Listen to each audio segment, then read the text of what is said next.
You have 68 wins. You cannot 69 Nina. I am that reminder that no matter how far you get in life, there's going to be someone like me, born with much more than you do, who can cash in and take it all away at any moment.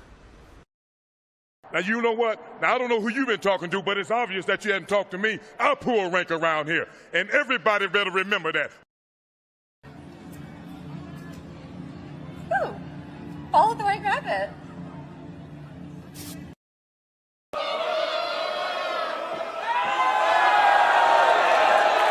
The mask has been removed, but I tell you what, he's still the same pro wrestler, whether he's wearing a mask or not. You can call this the New World Order of Wrestling, brother. Whoa!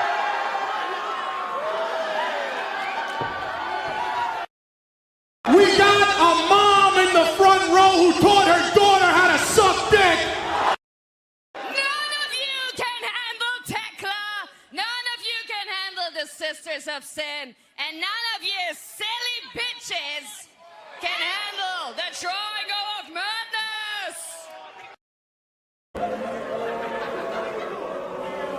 Oakley has Trey. Look at the speed, the rotation,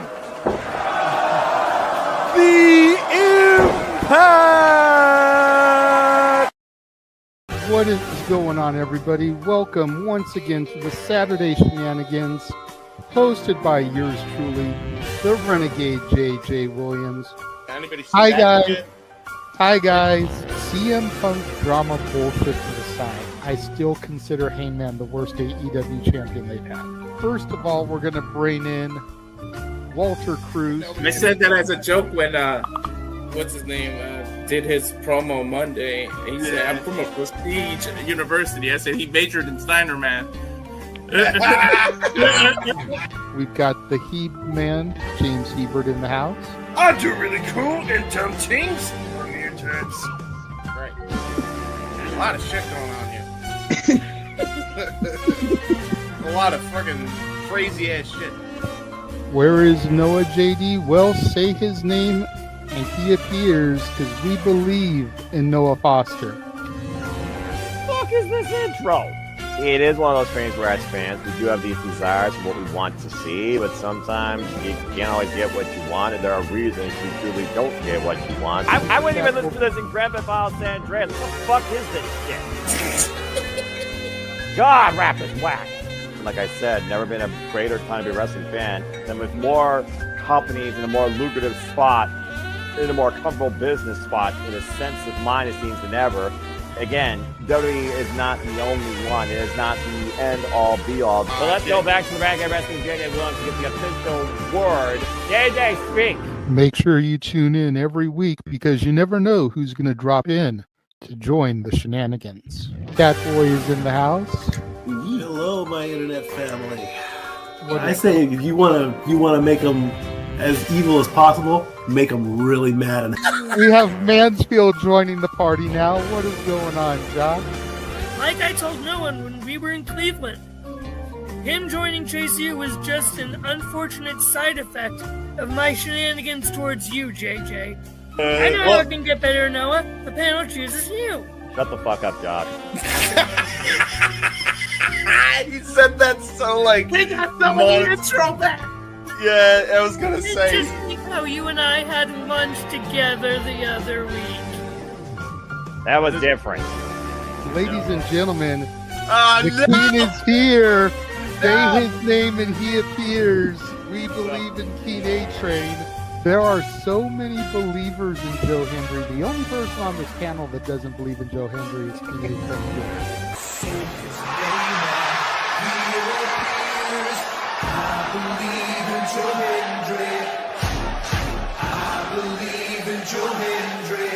Tell the world why you do not believe in Joe Hendry. The reason I do not believe Joe Hendry is he is Fandango 2.0 in a entrance merchant. I rest my case, Your Honor. Hey! There's something wrong with being an entrance merchant. He has some of the best entrances of all time. Teleporting into the command center, all the way from Angel Grove High, Datilla. Oh, yeah. I went to the command center on Thursday. I went to Vasquez Rocks, which is where they filmed a lot of episodes. Somebody actually climbed to the very top of those rocks. I made it halfway. I was like, I'm not going up there. Definitely Toni Storm versus Mariah May. That's the one match I probably am looking forward to the most. I really like the story. I'm familiar with all about Eve, so if it plays out that way, I kind of know how this is gonna go. Say goodnight, Datilla. Good night. James, you did say his name. So he shall appear, ladies and gentlemen, the first time on the Shenanigans. Jeff Meacham is in the motherfucking house. Ah! All right, we're coming in hard with the botch. All right, fucking hell. It's good to be back. It's good to have an opportunity to talk to the crowd on a Saturday. If you want to have yourself stomach through it, you can go back and watch when the main event McAfee took over Impact. That's what James was talking about. So if everybody just joined us, we're talking about people sedating people, attempted murder, boys, and tips. Welcome to Saturday Shenanigans, everybody. Aren't you glad I'm back? Welcome back, Jeff. Cool.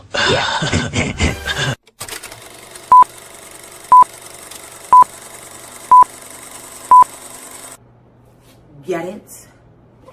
Got it.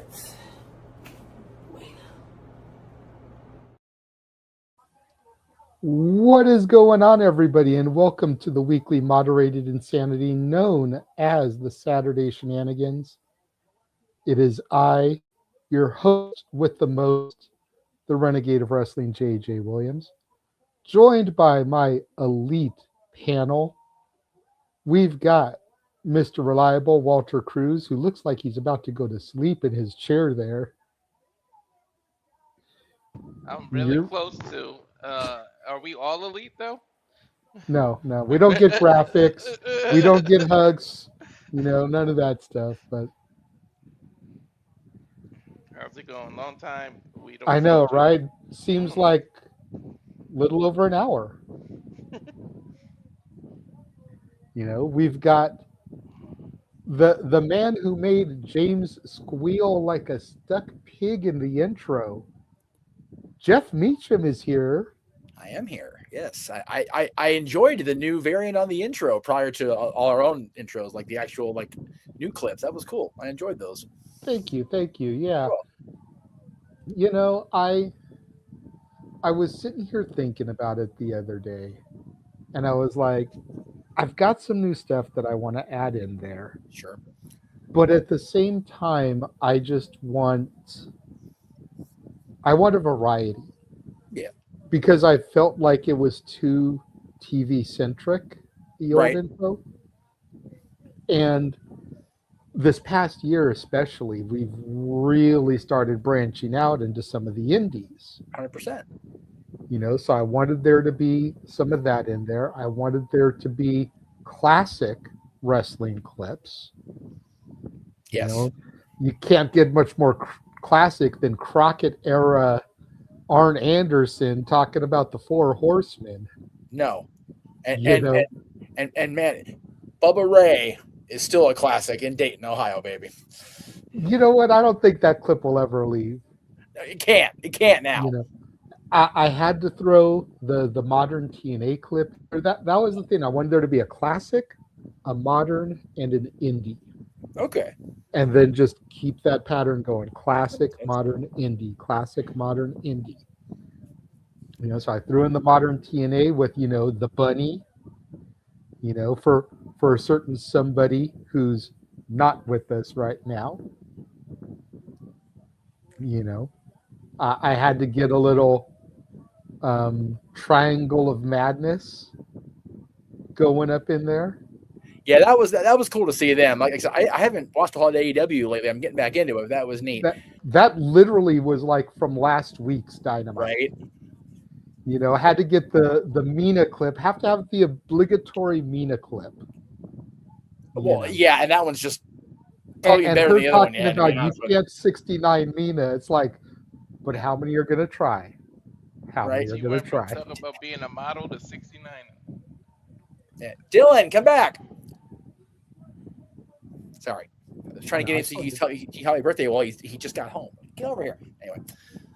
Anyway, go ahead. I'm sorry. I'm interrupting your spiel about your opening. I apologize. No, it's all good. But yeah, you know, and then the slow-mo revolver clip, like that literally had to be in stitches when it happened live. Yeah, that's the best shit ever. Freaking Trey Miguel took a hit. Yeah, Trey Miguel took a hit off of a vape, blew it in his face, and the whole thing until they made the hot tag was in slow-mo. It was like 5 minutes of match in slow motion. It was some of the greatest shit ever. That kind of stuff is what gets the freaking diehard people just their panties in a bunch, like last night's SmackDown. I know we're going to talk about that, I'm sure. Yeah. But I mean, Trey Miguel, when he posted the clip, even posted it, and the headline was like, "Meltzer isn't going to like this." Exactly. And but you know who is going to like it? Actual wrestling fans. Right. Fans that actually realize that this is entertainment as well as sport. Yeah. Last night's SmackDown was not for everybody, but damn it, I was entertained as hell by that show. I'll tell you what. We do have a couple other people to bring in. I know. One half of the Canadian connection is here. Ooh. Nick is here. How are we doing tonight, Nick? What's up, fellas? Jesus. Jeff, I missed you. You sound like you're in slow motion. I was going to say. He sounds like he's ready to go memes, or like he's trying to keep his voice down because his wife is trying to go memes. Yeah, it's bad. I'm trying to. Tonight is not a ranting and raving deck. Yes. Save that. We save that for our interviews that we're doing. Yes. That's okay. okay. I missed you, Jeff. That's okay. I miss me too. And then we have, she's yours, she's mine, she's our Canadian friend, Ash. We're both here. We got to get you an actual theme song. Seriously, we need to have Riff invest in AI and just have an AI where that is sung like an old TV theme, like, you know, Ranger Joe or something, you know? Oh my God, with that I can't. Jesus Christ, JJ. It would just be hilarious. She's mine, she's our Canadian friend. She's the greatest Canuck I know. Here is Ashley. But just this bubblegummy jingle that we can hit and play every time she comes in. Every time. Like we used to do the do when Datilla would come in, but just a literal jingle form of that, you know. Everybody needs their own jingle. No, not everybody, because then we would kill the gimmick, and we don't want to kill gimmicks around here. That is true. Hey, there's already one gimmick we beat in the ground. We did it at least twice, if not 3 times, on the watch along. So we're going to try not to do it tonight, but you know. Good to know. But how are you doing tonight, Ash? You look doing lovely good, as always. Thank you. So right out the gate, let's address the elephant in the room. For those of you that did not see the social media post, for those of you that did not see me pop in at the start of the GCW Watch Long stream that James and Ryan is doing. Oh. Unfortunately, there was a familial medical emergency with Kayla Lopez, and she messaged me asking if we could reschedule for some point during the week. You know, obviously, we've already got interviews booked for Tuesday and Thursday, so those days were out. Yeah. I work Sunday and Monday, so those days are out. Yeah. So that just leaves Monday and Friday. So I asked her about Monday. She gave me her availability. I asked if the availability was the same on Friday. She said yes. So I was like, okay, let's do Monday, 7 Eastern, 4 Pacific. Is that good with you? She said yes. So rescheduled, not canceled, just temporarily postponed. And that's okay. Yeah, but you know, again, at least she messaged me, communicated. Communication is key, everybody. Where's Mark Briscoe when we need him? The word of the day is communication. He said the word of the day. Ah! Oh, I just aged myself. No, you didn't, because Jeff knows all about some Pee-wee. Pee-wee's Christmas special is one of Jeff's go-tos for Christmas every year. That shit was put on YouTube by Pee-wee's account, and it has not left my watch later playlist since. Like, I made like, if I just have like a bad day, it's like, fuck it, I'm on Pee-wee's Playhouse Christmas special, whatever. I will say this: you're talking about theme songs for everybody. Greg popped the shit out of me on Wednesday's Greg Cherry show. Did the whole Greg Cherry show intro, whatever, and then he played Magdalene to bring me in, the old XMV song. I was like, God damn it, really? Just completely caught me off guard. If you didn't, y'all never saw XMV, just thank yourself, first of all. Because like 99 of those are not worth it. But man, I was so energized, and that's how my week at Disney started. And I had a really, really great couple of days. So thank my buddy Greg for starting me off for that great week. And I put the post out, whatever it was, Thursday night, Friday morning. So yeah, it's been a great week, and I am so happy I get to be here with you guys doing this too. So, and we're glad that you get to be here doing this. It's not every week that we get you on the show. So yeah, when we can get that special guest appearance from Jeff Meacham, we know it's a good night. Well, it is kind of a big day around here, but we're he was out of the game with his grandpa, so I figured, okay, I'll step in here now. Shout out to Dev, Jojo, and Charles in the chat.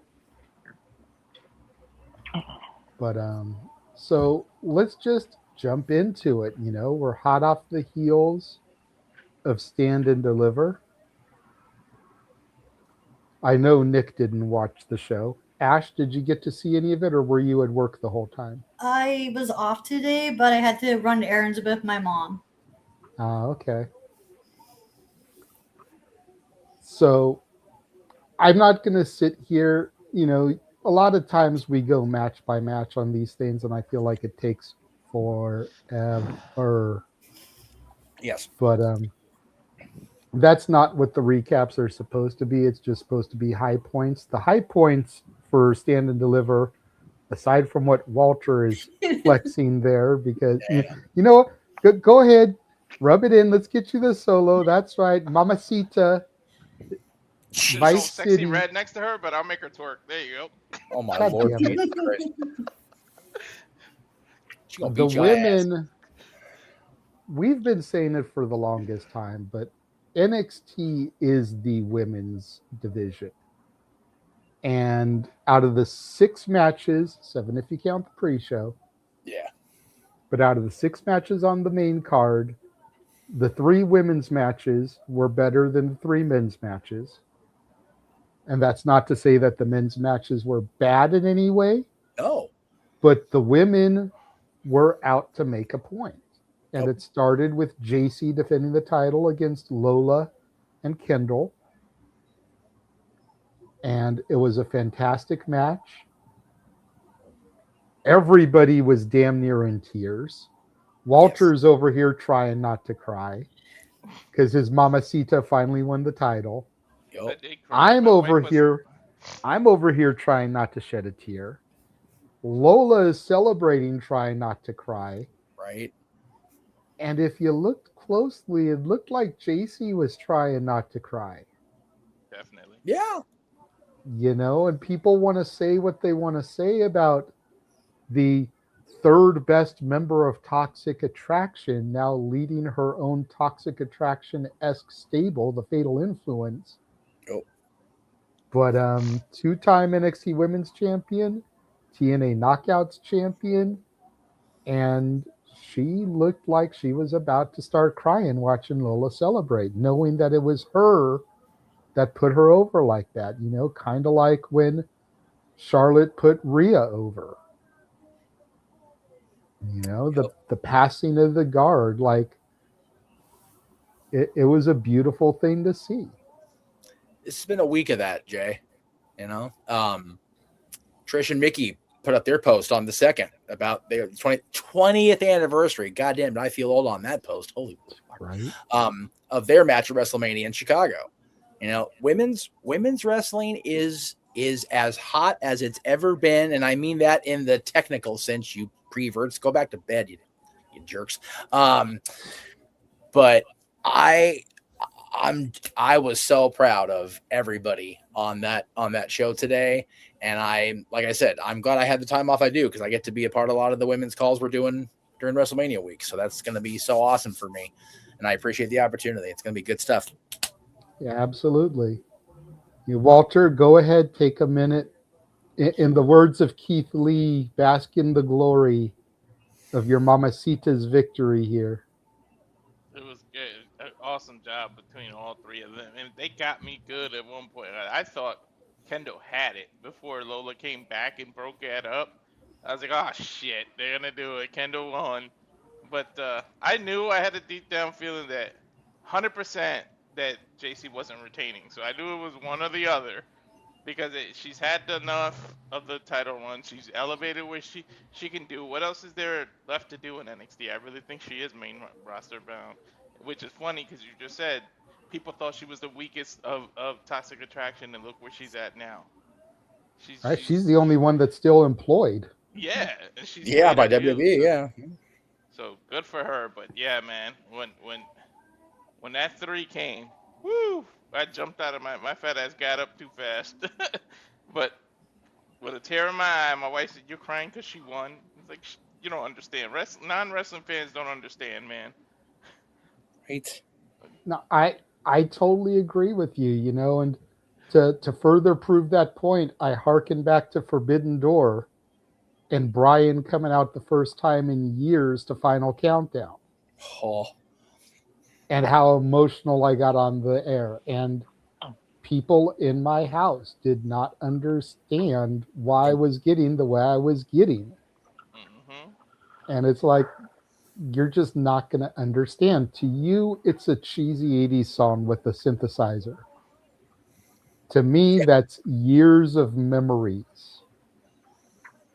Being in that intimate crowd, singing the refrain as he hit the turnbuckle to pose. So I get it. It was cool being there live for it.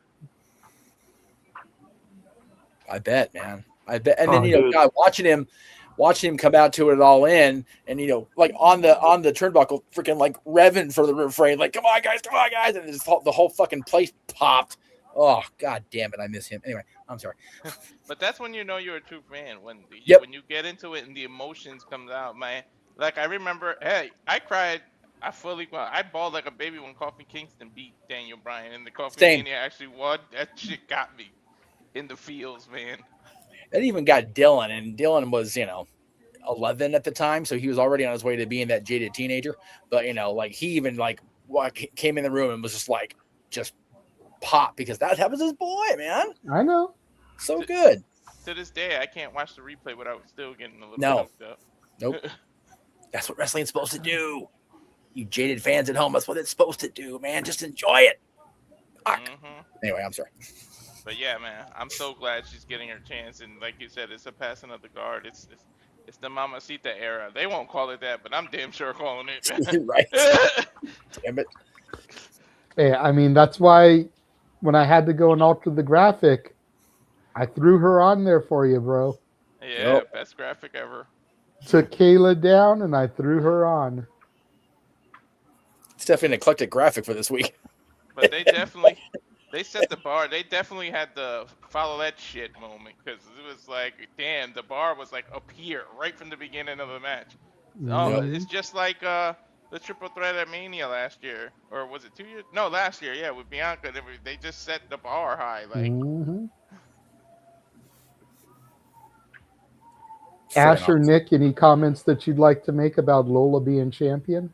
I saw that on Twitter. I'm like, first thing that popped in my head is like, oh, Walter's super happy about this. Yeah.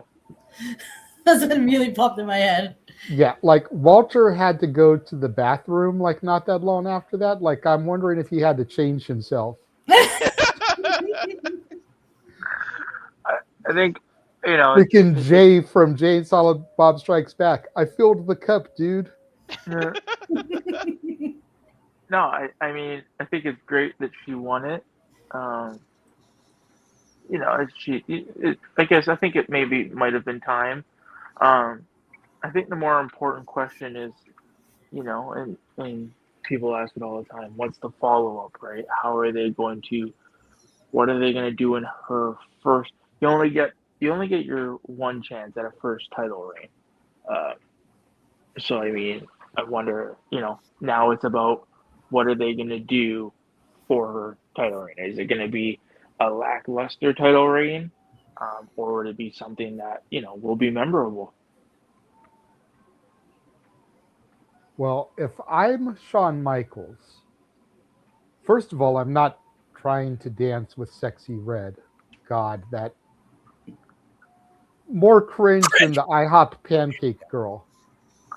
Like, I actually get entertainment out of watching that video of her being happy at getting served pancakes. But Shawn Michaels, never do that again, bro. His cookout privileges were revoked with that. Yeah. But if I'm Shawn Michaels, the first feud I'm booking, I'm running back Jada Parker and Lola Vice. Right on. Because they've got such great chemistry that I think that's a great feud to really kind of help. Because I could see them going to Underground and putting the title on the line in an Underground match, which Lola has never been defeated in. You're trying to give me a heart attack between Jada and Lola in there. Well, shit, GCW is trying to give me a heart attack, starting things off with Megan Bayne and Steph DeLander. Good grief. Oy. And I could have been at this show. If I had known what was going to happen tonight was going to happen. Yeah. This is LA they're in. This is the final show before Mania week. Yep. And we had Manders versus Starboy Charlie, the newly ID'd champion Starboy Charlie. Yeah. And they're following that with SDL versus Megan Bayne. Jesus. I'm just saying, like, the Ukrainian Cultural Center, same place they're always at. Fucker. Okay. Yeah. I knew that too. Ugh. But, you know, to Walter's point about giving me a heart attack, and I've never seen Megan Bayne live. Oh, she's so I could have seen her, like, God, in she's so person. pretty live. She's great. Yeah, both of them are gorgeous, but Yeah. just to be able to stand next to that Amazonian goddess in person, Right? Jesus, talk about filling the cup. But anyways, She really could get away with playing Wonder Woman, man. dude, I've been saying it since she came back. Like, they've got the thing. It's Warner Brothers Discovery. They've got the DC books. Use Megan Bayne as Wonder Woman, for fuck's sakes. Mm-hmm. But I digress. But yeah, I would do Lola and Jada. I think that would be a good feud to start at. It would be a great way to boost her stock, to get both women elevated. And especially if they're going to start another one of these, like, almost year-long arcs that could cultivate in Jada getting the belt next year. Great place to start would be against Lola this year. Valid. Whether Lola is still champion come this time next year or not, Yeah. you start her out by positioning her against the champion. It's true. From there, tag titles were defended by the Vanity Project. Yeah. I like the Vanity Project. Walter likes the Vanity Project. Noah, I think Noah kind of gained a little bit of respect for the Vanity Project, considering that Los Americanos are Tyler Bate and Pete Dunne, and they held their own with those two. Yeah. You know, so the Americanos, though, were using some moves that Tyler Bate and Pete Dunne used to use, you know, kind of showing their asses and exposing who they are under those masks. I don't think that was very good, but, you know. It is what it is. Right. It's one thing to wear your influences on your sleeve, but come on now, right? Yeah, I mean, if they used Chad Gable moves or Ludwig Kaiser moves, that would be a little bit different because neither one of them are Ludwig Kaiser or Chad Gable. The El Grande Americanos supposedly are. And I use supposedly because as I keep beating Noah to death with, I have seen video footage of Chad Gable and El Grande Americano in the same place at the same time. Valid. Before there was a second El Grande Americano. Yup. So I don't want to hear this defamation on Chad Gable's character. I go weary of it too, quite frankly. But if they were to do some of their moves, that would be different. Yeah. But for Rayo and Bravo to do Pete Dunne and Tyler Bates moves respectively, seemed a little bit curious to me. It's like Mr. America doing the Hogan big boot and leg drop. Well, yeah, but that was proven, to be fair. That was proven, even though it was by a person who should have a criminal record at this point, but, it's okay. From there, we got another women's match, and Sol Ruca and Zarya fucking showed out. Showed up and showed out. Yeah, I called it on the air. Jeff was on the same frequency as me, and it's funny because other wrestling websites called it out as well. It made me wonder if they were watching our streams. But Sol Ruca's wrestling gear was very classic era Mighty Ducks inspired. She's a SoCal girl. Do you see it there, Nick, as a hockey fan? Do you see the OG Ducks colors there? The quote-unquote eggplant and teal, for lack of a better term? With the white trim? Yeah. Like, you're talking like the cartoon. No. I'm talking about the movies and the inaugural seasons of the Ducks, because before they switched to the orange and black attack, they wore those D2 jerseys. And this was the away version, was the darker colors. Yes. I shall Google it. Yes. Oh, I'm familiar with those colors. With good. Colors. Spoken like a girl from the peg. I'm here for it. That's right. Damn it. Yeah, it's funny. I was at the Anaheim train station coming home Friday, and they have like a little Ducks team store in the hub now, just because everything pissed me off when I'm at work. That's right. But it was Angels opening day, so they had a 20% off sale on the whole store. It's like, man, I haven't seen that much eggplant and teal in the Duck store in a long time. I was like, oh shit, they're bringing everything. Well, figures that it would be 20% off on Angels opening day because they're already eliminated from playoff contention. You know what? Give them at least till the end of the middle of next month. Okay. Because that's when Mike Trout's going to get hurt. We know it's going to happen. So just let us have it. We were in first place for 2 whole days, by God. Fair enough. You were saying, Ash? I was about to say, we haven't seen those colors since the 90s, right?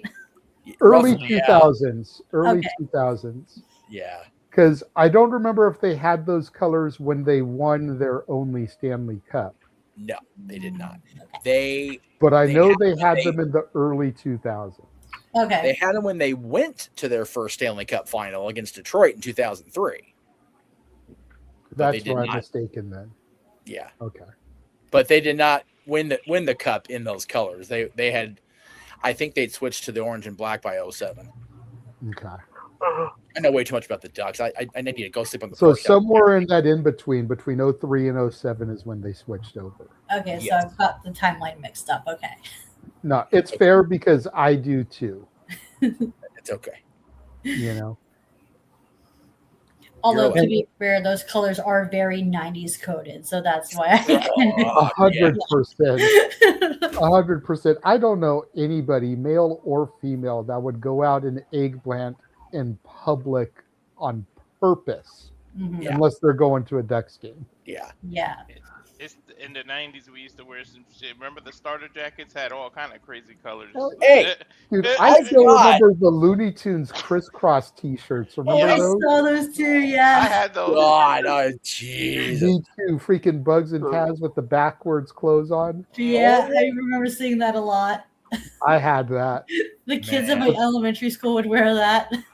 That's God, wild. okay, now that dates me because I was wearing that in high school, and she was talking about kids in her elementary school were wearing it. Yeah, those colors were Thanks, so Sam. bad. You're welcome.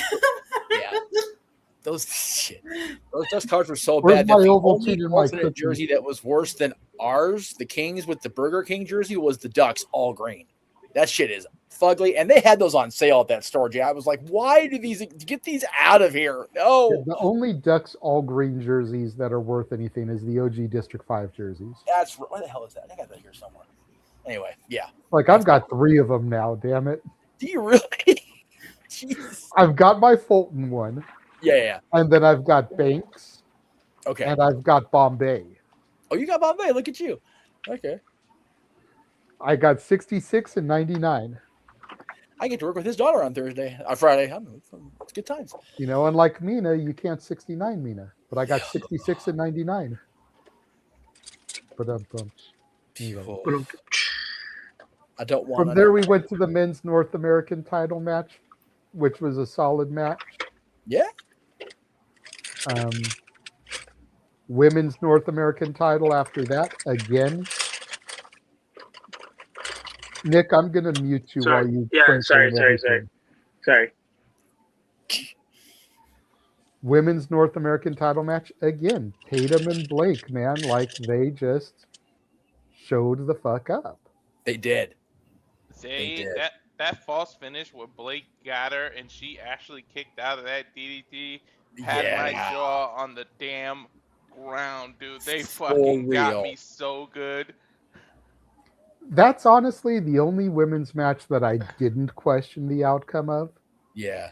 Not to say that I had anything wrong with Lola or Soul winning, but I feel like Zarya needed it more than Soul. Yeah. And the question I kept asking on the watch long is, why did Kendall have to vacate her Evolve Championship if she wasn't going to win the NXT Women's title? Shake it up and evolve. Okay, but she still could be doing double duty. She's been on NXT for this long as the Evolve champion. I know.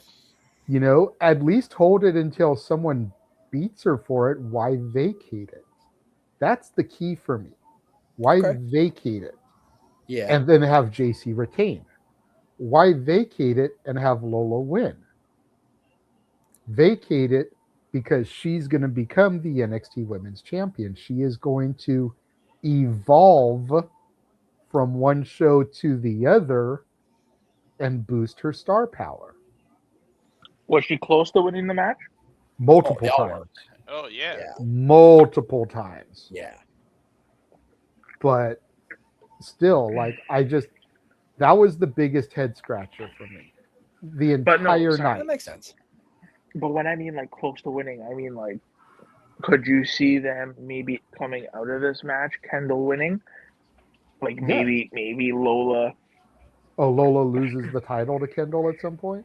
Yeah, maybe Lola's just a transitional champion to say that, you know, she got a reign.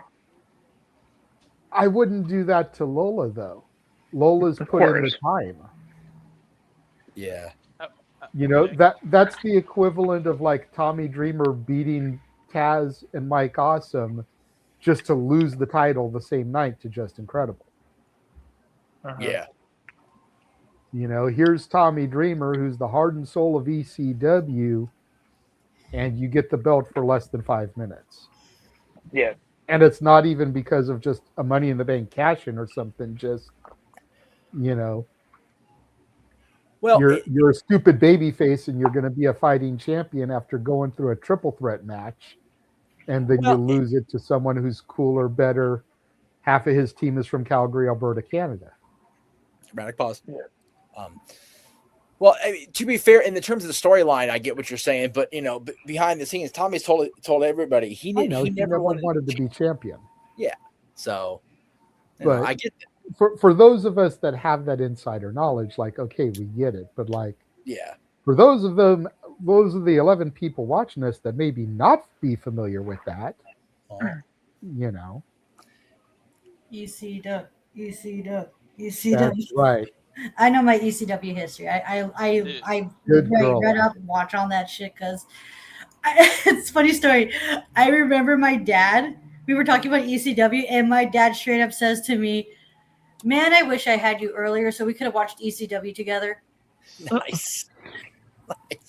And now we got GCW, which is like ECW on steroids. Right? ECW run by Vince Russo, which is no GCW. Sorry, GCW, not JCW. Sorry, yeah. I heard the letter wrong. The first one. No, it's okay. JCW's fucking crazy too. The JCW clip in the goddamn open now with Willie doing the freaking Norman Smiley wiggle. Boo! Oh, why are we booing? What happened? Mance Warner came out and attacked Megan Bain when she was about to tombstone SDL. Now he's about to take a steel chair over her back. Damn you, Mance Warner. Dick. Setting up a mixed tag match, Genesis versus Mance and SDL. Genesis, that's true. I love that. Yeah. Now I get Mr. Warner's a dick, but you guys don't be a dick and subscribe to Batty for Wrestling on YouTube. That's right. That's right. Don't be dickheads. Subscribe. That's right. But say it every day on social. Don't be a dick. The main event, the NXT Championship defended. You know who? Because I'm.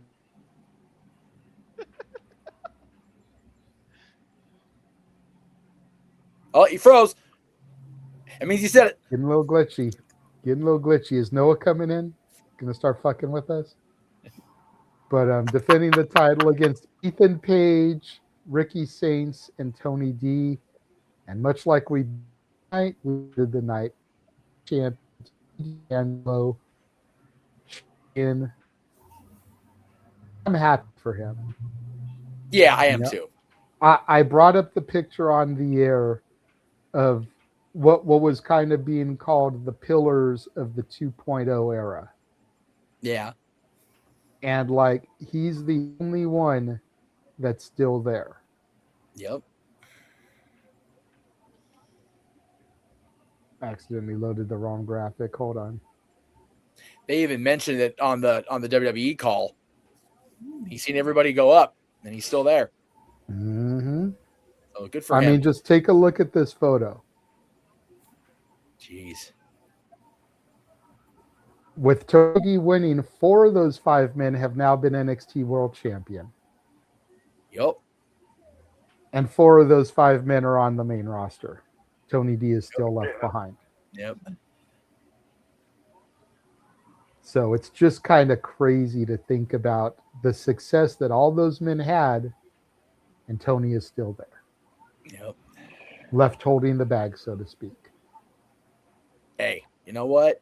He's now the first ever NXT Grand Slam champion. Triple Crown. They don't have a 4th title. I think it said Grand Slam, but I could be wrong. They don't have a 4th title to make it a Grand Slam. That's the catch. He gets the speed title.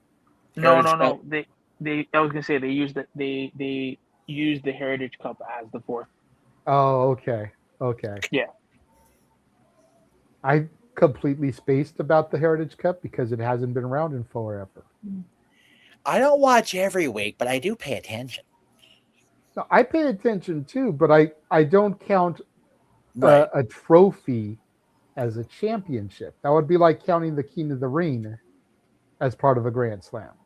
No, and that's valid, but they did defend the Heritage Cup like a title. So They did, yes. Okay. But yeah. So good on Tony D for sticking around long enough to become the only so far NXT Grand Slam champion, because that's he's sitting in some tall weeds there. So good on him. Yeah. Yeah. Much like the boss of NXT became the first Grand Slam champion ever. Mm-hmm. Antonio D'Angelo was the first NXT Grand Slam champion. And there's a picture of him. As a matter of fact, that's why I brought it up, because what is this? It's ringside. What the hell it's called? This one page on Facebook. It's got a picture of him and Sean with the Heritage Cup. So Walter, the match has been made for spring break.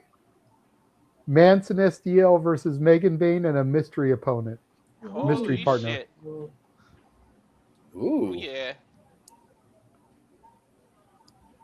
Dude, I get to see Megan Bain live. Dude, they should let Matt Cardona go just for that one show, just to fuck with Steph and Mans. Nah, they won't do that. They should, though. They should. And Joey is tied up with Brody Lee Jr., so it can't be him. But who else is around that would be a good fit for Megan?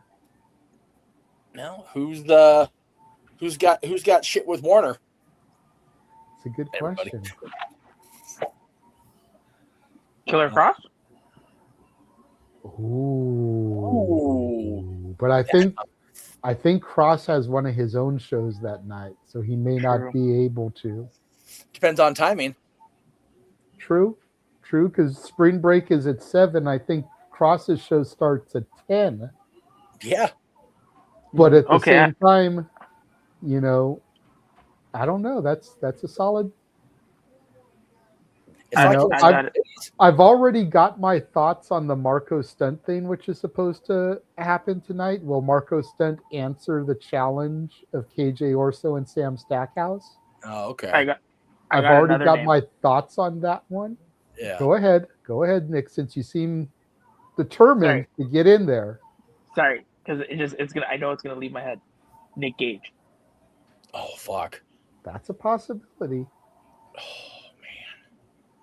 But the key to my thought is the health and well-being of one of the men, because we did see them make an appearance at Revolution, but we haven't seen them wrestle for a while. Oh. You know, and the boy and his dinosaur. Yes. Yes. Representing Marco Stunt to take on a boy and his monster, KJ and Stackhouse. Yes. Well, because Jack and Marco have history with each other. Oh yeah, good and bad. So for Jack to be that guy for Marco, and then we get to see Jack Perry too, dude. If that happens. That's cool. But if it is Nick Gage, getting ready to be the contract signing now. Go ahead, Jeff. If it is I feel Nick like Gage, Noah when he has his moments and he's watching like New Japan. Yeah. While we're doing shenanigans and shit, I feel like I'm Noah right now. Now you know. Now you know how it feels. Yeah. I was gonna say Charles with a shout.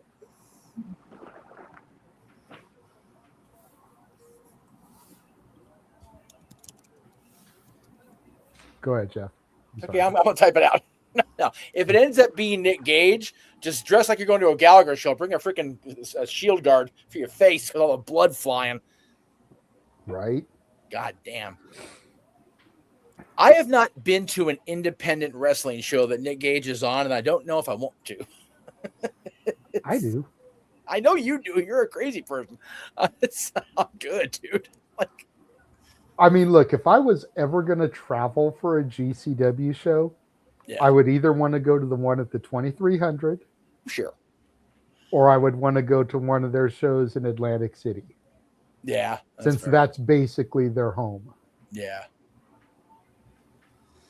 Yeah, there's still a few things on the old bucket list that haven't been checked off yet in terms of wrestling, but you know, it's priorities seem to be shifting in my life as I get older. God help me. So I would like to go see at least one something at the 2300. I'd still like to go see something at the Garden. You know. But. Yeah. Mm-hmm. They're about to do the contract signing, and there's a table in the ring. We all know what happens with tables and contract signings. Yep. What match are they signing for? Joey Janela versus Brody Lee Jr. Oh shit! Somebody's going through something. Is Amanda Hubbard there? I haven't seen her, but she's probably backstage. I'm sure she is. Table. Put her Probably through the hovering fucking around. table. I seriously doubt that Brody Lee Jr. flew all the way to LA by his fucking self without parental supervision as a minor to be a participant in a wrestling show where he's going to take a bump. Come on, Nick. I love you, bro, but if common sense were common, more people would use it. It is true. She's probably in the little back alleyway where the wrestlers hang out before they come out for their entrances. Do you guys cover? I'm sorry. Does the team? Do you guys cover any of the WrestlePro events out in they're in New Jersey area? No, never heard of WrestlePro. Okay, MGF just showed up as a surprise. I've been trying to scroll through. I thought I saw something posted about Brody, which is why I'm trying to scroll here. So forgive me. Nah, we have to it usually has to come across our radar, and then there has to be a way for us to see it, cover it. Got it. You know, a lot of the stuff we do is either Triller or YouTube. Nick has IWTV. Dude, I need this shirt that Brody is wearing. Okay. I need this fucking shirt. Well, now I'm curious. What is he Straight out of the dungeon. Oh, yeah. Like the Straight out of Compton? Yep. Straight out of the dungeon. And the dungeon is in pink. They don't sell them. Yes. They don't sell them, though, Jay. Damn it. No, so here's the deal, though. Go to I know you're booked that day. If you go to Natty's signing, she said she's going to bring a few with her. So just I'm gonna have to try to find a way to get to her because God damn it, I want that shirt. Because seriously, send a freaking gopher or a messenger or something, man. Because yeah.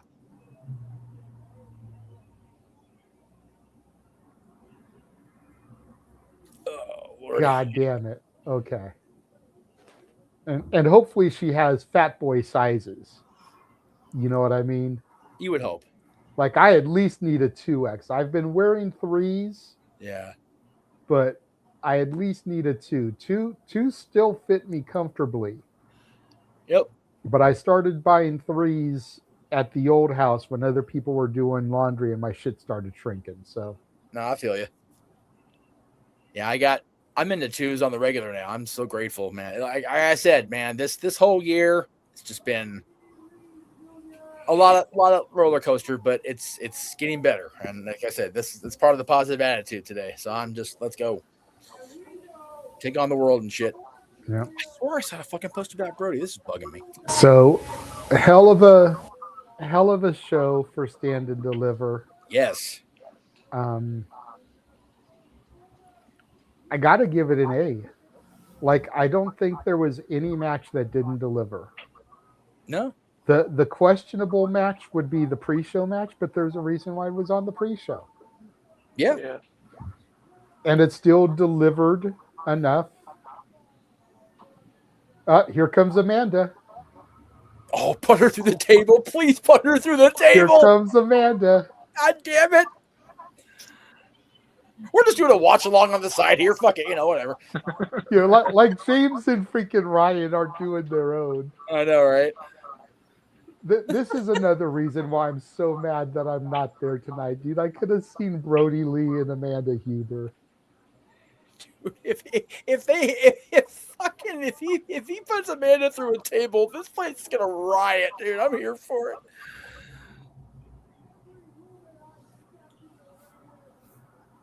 Oh God.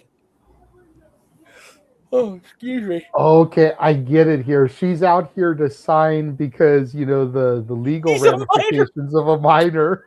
That's great. That's a good gimmick. I'm here for it. This is the shit why I love Joey. He is so intricate in detail. Oh, shit, dude. But anyway, so... What kind of mother is she? No signal from venue. Oh, my God.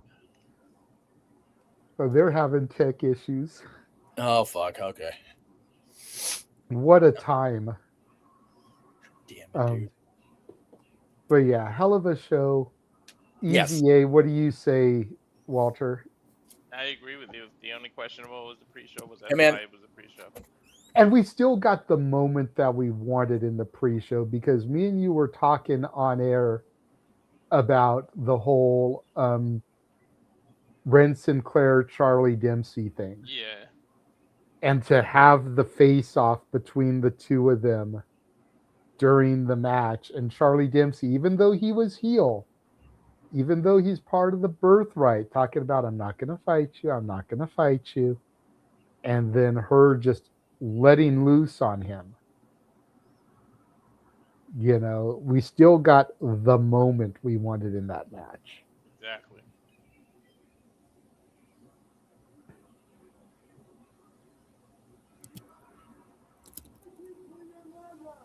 Okay, it's back on good. Dylan was asking about his birthday purchase. Okay. Yeah, I thought it was a good show. I'm looking forward to. So next weekend is Rebellion and Dynasty both, yeah? Yeah, Saturday and Sunday, double feature. I love it. I'm working Late both night nights. double feature picture show in the back row. Fuck the back row. Fuck the front row. God damn it. Orgy in the middle. Okay, I did it once. That's it. Never again in the history of the show. Fuck that. That's it. Jesus. God. Brody Lee unloading on Janela. Dumping the mud hole in him in the corner. Front row. Is Joey going through the table? Maybe. No, they gotta do it to Amanda just to pop the fucking crowd off the roof off the building. Oh no, that's an old building, dude. That's fair. Won't take much then, will it? Joey thrown onto the table dumped on top of him. Uh-oh.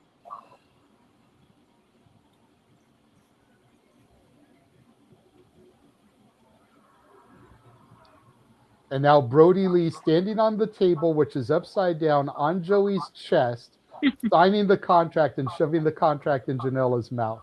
Damn. What a heel. What a heel. But he's the face. Not anymore. It's crazy to think that when he turns 18 or 19, whenever he has a wrestling contract already. Yeah, a guaranteed contract waiting for him in AEW. If that's where he wants to go at that point. Right. With the connections with Natty and TJ, he may want to go to WWE come then. Who knows? Especially with Cody and company over there. Cody, Ricky, Ethan. Yep. It'll be interesting to see for sure what happens with the young man's career. But anyways. You got him transitioning in. You got Sting's son training with Aid. God, dude. Yeah, Again, he's at the New Japan dojo right now in LA. he is. He's not bad. Jay, you mentioned Also, if Jason. he wrestles how he looks. Oh yeah. He looks incredible. He looked good even in the Sting cosplay at All In. You know, he can go. Yeah, he's his dad kid's all right, just like Charlie Dempsey's his dad's son, all right. Oh, Jesus Christ. There is no doubting Charlie Dempsey's paternity. He's got that freaking regal snarl on his face. Well, I don't know, man. If he's not William Regal's son, he belongs to Gene Wilder. Only the hair, to be fair. You know, that hair is... That hair is straight out of Willy Wonka and the Chocolate Factory. Bro. Yeah. You know what it is? I'm just waiting for him to come in and start singing Pure Imagination. No, he looks more like Gene's hair from the movie he did with Richard Pryor. I always forget the name of that Which movie. one? There was like 3 movies they did together, or 4 movies. Where Gene was like blonde. Oh. But yeah, I see the screen caps all the time. Anyway, you mentioned JC was crying. She put a tweet out, proud, but most importantly, grateful. So there you go. It would appear there's a transition phase for Miss Jane. Moving on up. Here's the deal with that though. I don't know if her going up will benefit her just yet. The women's division, the women's singles division, is kind of what it is right now. The tag division is hotter than shit. Which is why I think it would be a tag thing. I think her and Fallon entering the main roster tag division is something that it desperately needs. Well, I'll talk about it. I'll still be predicting when we do it. But if the Bellas do win at WrestleMania and they put them up against JC and Fallon, take my goddamn money. Mm-hmm. I'll watch my girls face JC and Fallon all day. Hell yeah. That could work because the division needs way more tag teams because it's very stagnant at the moment because they don't have that much teams at their disposal. Well, exactly. And a lot of the teams that they have are just single stars thrown together. Like at least Fatal Influence has become a unit. Like at first they were people thrown together, but they were thrown together based off of a common goal and everything. Yep. They've become a thing. Like they even have a team name. They do. Well, at least the teams involved in the tag title match at WrestleMania have been teaming for a good minute. Charlotte and Alexa have been together for almost a year, I think, right? Yeah, better part of a year. Bela and Lyra, Jesus Christ. Bailey and Lyra, yeah, they've had their off and on, but they've been paired one way or the other for more than a year. Yeah. I mean, it was supposed to be them last year, but then they took Bailey out, threw Becky in there, and we all saw what happened there. No, that was to advance the Becky story, and hell, it made the Intercontinental title worth something, and now AJ and her are going at it. So yeah, it worked. And then you've got Lash and Nia, who again, man, Nia, she's not the most improved since her return to competition from being released. I don't know who is, and Lash is a damn stud. Agreed.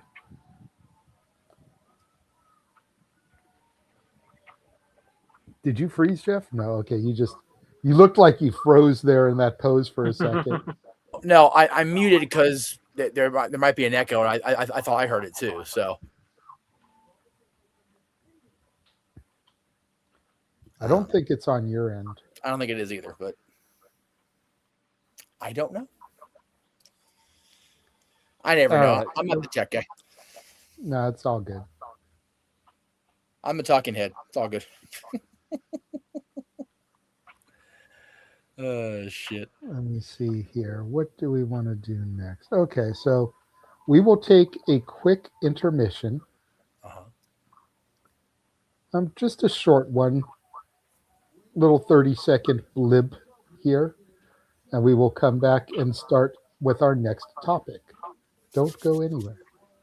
Witness as Ed and San Antonio Productions presents Podermania, live from the Horseshoe Casino in Las Vegas, Wednesday, April 15th at 3 p.m. A part of GCW's 2026 collective. Don't miss Poder champion Brittany Blake, Shotzi Blackheart, Leva Bates, Sue Young, Toga, Izzy Moreno, and many more of your favorite women independent pro wrestlers. Only at Podermania. Yes, that is one of the mini shows that Walter and I will be at. One of the mini shows that we will be covering here across the Simply Reliable Studios. Very excited about that. Okay, and since we just ran a little commercial for women, let's go ahead and talk about a female. All right. Stephanie Vaquer. Oh, boy. A story broke this week after the Garden show that apparently some fan, for lack of a better term, was stalking Stephanie, following her as she walked down the street. trying to get an autograph from her. And when Stephanie, none of us were there, so we don't know how politely or rudely it was said, but when Stephanie told her no, him or her no, it turned into this whole thing where they decided to take it to social medias to try to defame her character.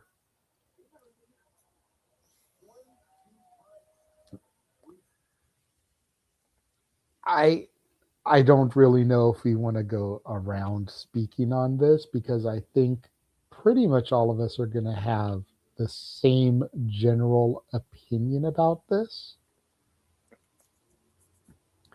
But I will say, number one, you don't follow a woman on the streets, period. Yeah. That's a no-no. Number two, no means no. If you are told no, you just move on. Yeah. These wrestlers, celebrities, don't owe you anything. And based off of everything that we have heard about Stephanie, traditionally she's very gracious in these circumstances. But if you're following somebody, probably telling you no because they just don't feel comfortable in the situation. You know, John Lennon signed an autograph for a fan in the front of his apartment. What happened there? In New York. Just throwing that out there.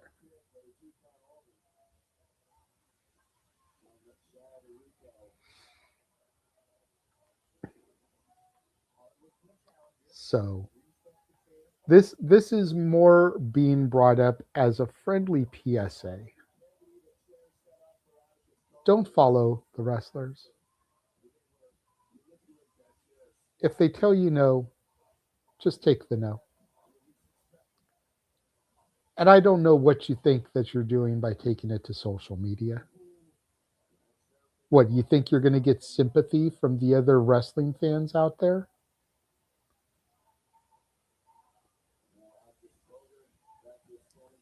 If anything, I'm going to go to the other woman in the room. Ash, how would you feel if somebody was following you down the street? I would be freaking scared and concerned. I'm going to bring up like a funny story to like ease up the room here. So I got off late at night at work, and I'm walking down the street to my house, and I thought I was being followed by someone. So I'm like making a mad dash, right? Mm-hmm. So I stopped. I'm like, oh shit. I turned around. Oh no, it was my shadow the whole time. That's awkward. Yeah. Luckily, there was no one around when that happened. I'm just like, oh my God, I made myself look like such an idiot. It's like I was literally being chased by my own shadow because I thought it was like some person, because it looked like it was really tall though. So I thought I was being followed by like someone much bigger than me. It turns out no, it's just my own shadow, and like the depth perception is just crazy. That means someone followed you real close for it to be your shadow. Damn. Yeah. It was Nick. He wanted to know what your pre-match meal was. What my girl dinner is after work. Listen, that question has gotten so much traction, okay? Fair. I mean, you know, at least it's not completely biting somebody's gimmick and asking what their Waffle House order is. Mm-hmm. Nope. But, you know, it's definitely along the same line. In the words of Paula Abdul on the OG American Idol, you took the question and you made it your own. Exactly. You have to stand out from... Listen, Malcolm is a great fellow. So we have to stand out a little bit here. Wouldn't know, never met him, but I can only assume he's a decent dude. He seems like he's cool people. Mm-hmm. God damn it, Darren. My shadow knows my story. That it does. Oh my God, that song was stuck in my head all day after the collision show, by the way. See, and it's funny because you're telling your story, and automatically I'm going to Green Day. I walk a lonely road, the only one that I have ever known. So yeah, don't be following wrestlers. That's just not cool. Even though yes, they are public figures, but they still deserve their privacy as well. Yeah, it's one thing. It's bad enough if you see them at an airport, a hotel, a restaurant, and you're asking them. That's bad enough. You know, as long as you're being tactful and you're not disturbing their meal or their conversation, it can almost be forgiven. Yeah. But to see somebody on the street and follow them, calling to them, trying to get them to stop for a picture or an autograph, that's a little bit overkill. It is. I think the youngins called it's a little extra. Right. Mm-hmm. It also just goes to the self-entitlement of like certain fans have, which is really sad. The type of fans that CM Punk was talking about in his pipe bomb. Yep. Right, Jeff? Oh, we know people like that, right? No, we very much know people like that. Let me just jump in because I'm trying to find the post I made. I can't find it, so I'm just gonna try to summarize. It was after pandemic, so it's in the last few years. Somebody, I forget, it was one of the stalker cases, or it was something to do with one of these recent stories like this. And somebody put in the comments on, I think it was the No DQ post. Oh, well, you know, they're in the public eye, so they're fair game, or I have a right or whatever. And it's like, no, you do not. It doesn't matter who it is. Nobody has any right to treat anybody else like that. Nobody has any rights against anybody except their damn selves, first of all. Now, if you're a parent, you've got a little bit of say over your kids until they turn 18. Trust me, I'm finding that out as the day goes on. But it just mortified me that this wrestling fan, and again, I said it in a post, I think it was yesterday, I've seen the sentiment so much more often than ever. The worst part about pro wrestling is the fucking pro wrestling fans. And it's not an incorrect statement anymore. It's just ridiculous. We are made to look so bad because of a very vocal, obnoxious minority of us. But, you know, it just the audacity of this person to just, oh, well, you know, they're public figures, so it's fair game. How about you fuck all the way off? How about that? Right. And keep in mind, these are human beings, not animals. Like, this is not like cattle that's like in those freaking factories that are being like poorly mistreated for our basic needs. If you would like to go see and have the opportunity to see some living being on display for your entertainment purposes, then please feel free to go to your local zoo or animal park or whatever and pay the fee. And you know what? Even then, those places aren't so good anymore either. Go to an amusement park. Seriously, go to a theme park. Spend money at Disney. We'll thank you later. Yeah, because you can go and meet characters that are on display for your entertainment. That's right. And don't fuck with them either, please. I work with these people and anthropomorphic animals. Jesus. Bottom line is there's these paid things called meet and greets. You can pay and get an autograph if you want it that bad. Well, and a lot of times there's even free ones. You know, it's like it's all a matter of tact. And more often than not, the wrestlers will give you the time of the day if you show them some tact. Yeah, absolutely, they will. Jay, it befuckles me that Nikki had to go on their podcast, her and Brie, and talk about that prom pose thing. Like, it just, I don't understand it.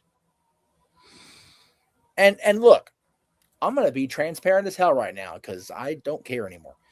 You know, I've had a lot of issues, discussions, and things about this because of my completely unintentional behavior toward celebrities and people in the public eye that work for various organizations that I, frequent.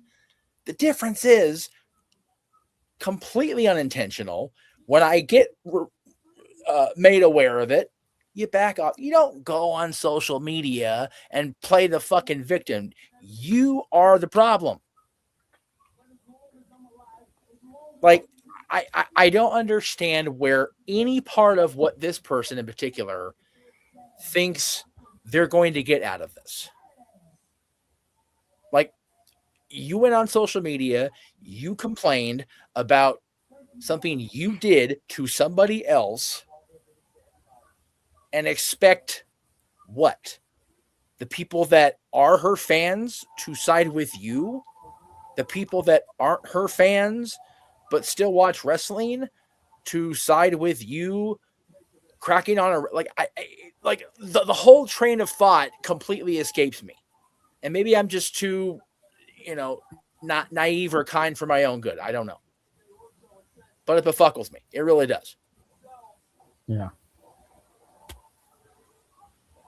Nick, anything you want to add? Chest my ass a little bit too, apparently.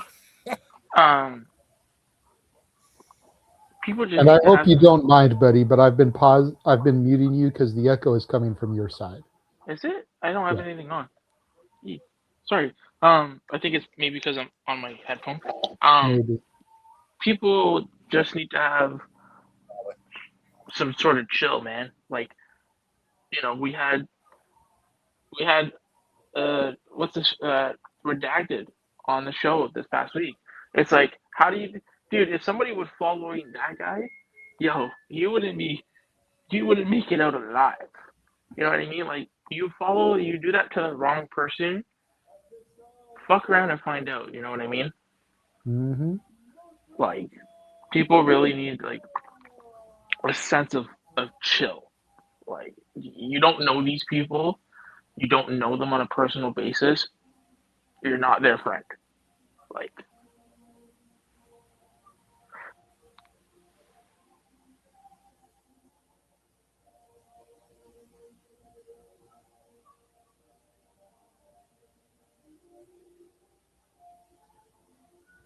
yeah.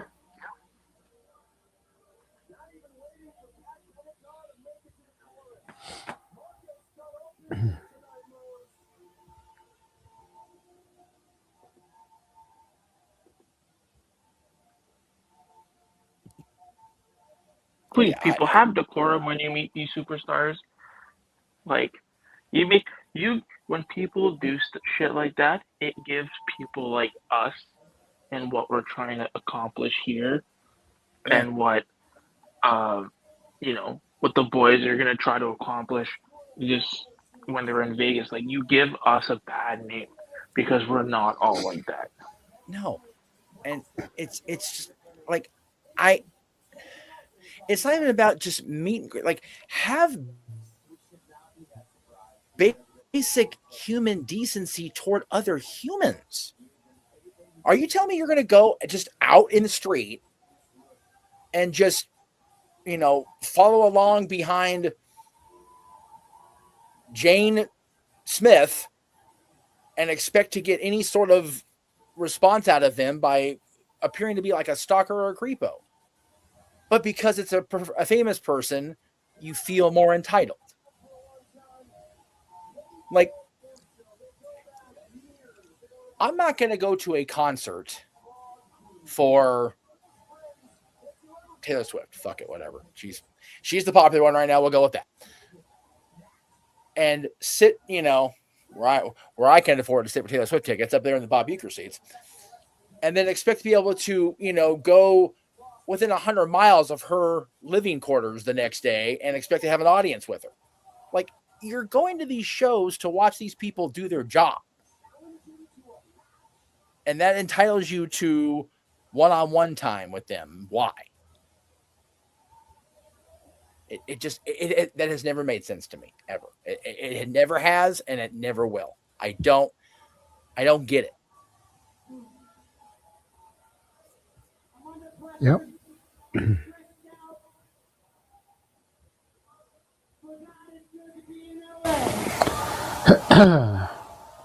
All right. So that is that topic. We will take another intermission. When we come back, we'll get into our next topic. And now for a taste of things to come.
And we're back.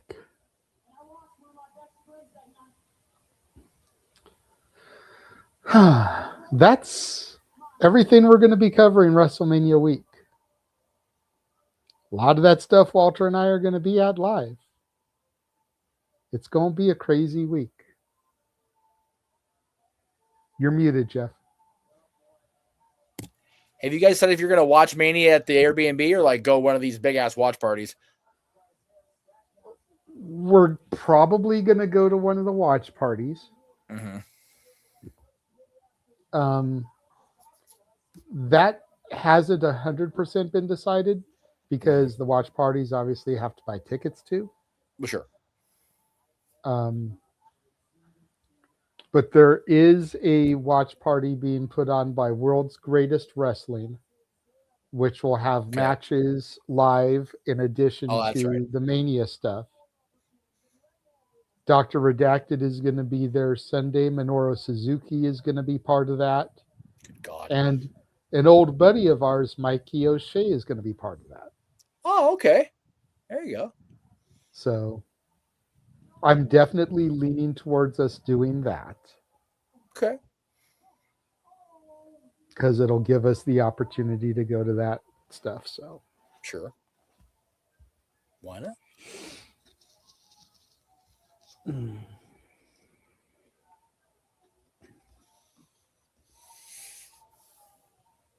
But so the next topic, yes, thank you, Darren. In honor of the Simple Man, all the professional wrestling. Damn it! What I'm wondering is why he's playing the Jeopardy theme during the commercials. We got perfectly good songs during the commercials as it is. Right. Jeopardy's like it indicates boredom because you're trying to think of an answer or a question to an answer. Man, you gotta immerse yourselves in these trailers, by golly. Right. Anyway, I digress. So the next topic, hopefully we can get a little bit more participation from Nick on, as it does have to do with some AEW. Oh. Came out this week from Willie Mack. Oh boy. That apparently he's been calling Mr. Khan and not Nick every week for the better part of the last 2 years, asking to be used. And not being used, despite being under contract. And while he never got a Willie Mack is All Elite graphic, neither did RJ City. No. You know, is RJ City not under contract? No, he is. Exactly. Mm-hmm. Yeah. So, you know, I don't want this, you know, oh, well, he's not under contract type of thing. He's been working for the company for the better part of the last 2 years. Yeah, a little bit. Last time he was used on Reign of Honor was December. Last time I could find on Cage Match that he was used on AEW proper was Revolution 24. Jeez. That's ridiculous. Now, I had one fan, and maybe this is just a little bit of a personal take because Willie is a buddy of ours. But I had one fan on social media's comment, well, look at the guy. If he doesn't take his physical form seriously, why should Tony Khan? Why did Tony Khan sign him then, dipshit? Yeah. I was about to say, isn't Brody King and Eddie Kingston on the roster? And look at their physique. Yeah. Just saying. I'm just saying. I'm not trying to body shame or anything, but it's just like that argument is just like, are they trying to paint it out as like Tony Khan makes exceptions for certain people? Does he show favorites? Like what's the point of their tweet about that? Their point of the tweet is to say that Willie Mack is fat and out of shape, and why should he be getting TV time if he looks that way? And while Willie is a heftier boy, always has been, he's also a former X Division champion, so it's not like Big Boy can't move. No. And again, there's a reason why Tony's saying that. And I didn't take the time to Google search it, but didn't Tony Khan at one point say that he doesn't bench wrestlers? I thought he did. Willie hasn't been injured this whole time, right? Because, I mean, I still see him on Juggalo Championship Wrestling on a weekly basis. As far as I know, Willie's good to go. So, what the hell? Like, this is a problem. Yeah. And it's not just a problem because he's a buddy of ours. It's a problem for a lot of wrestlers in both companies. Yes. Rosters are bloated across the board, except for in TNA. TNA could use some of that, Yeah. Holy shit. Oh, geez. Spasm moment. I'm sorry, but I was fucking right. Here comes Jack Perry at the UCC. No Does he have the national title with him? Yes, he does. Oh my God. And just for clarification, Megan came out with the tag title around her waist. Oh my God. Jack Perry is coming out to help Marco Stunt. That's awesome. I love it. God damn it, I could have been there for that. Please make this for spring break. I want to see Jack Perry live. I am so glad it's okay to like Jack Perry again. For real. Like, okay. Slight detour of conversation, Squirrel. I was mad in the moment because of what happened with Punk. Yeah.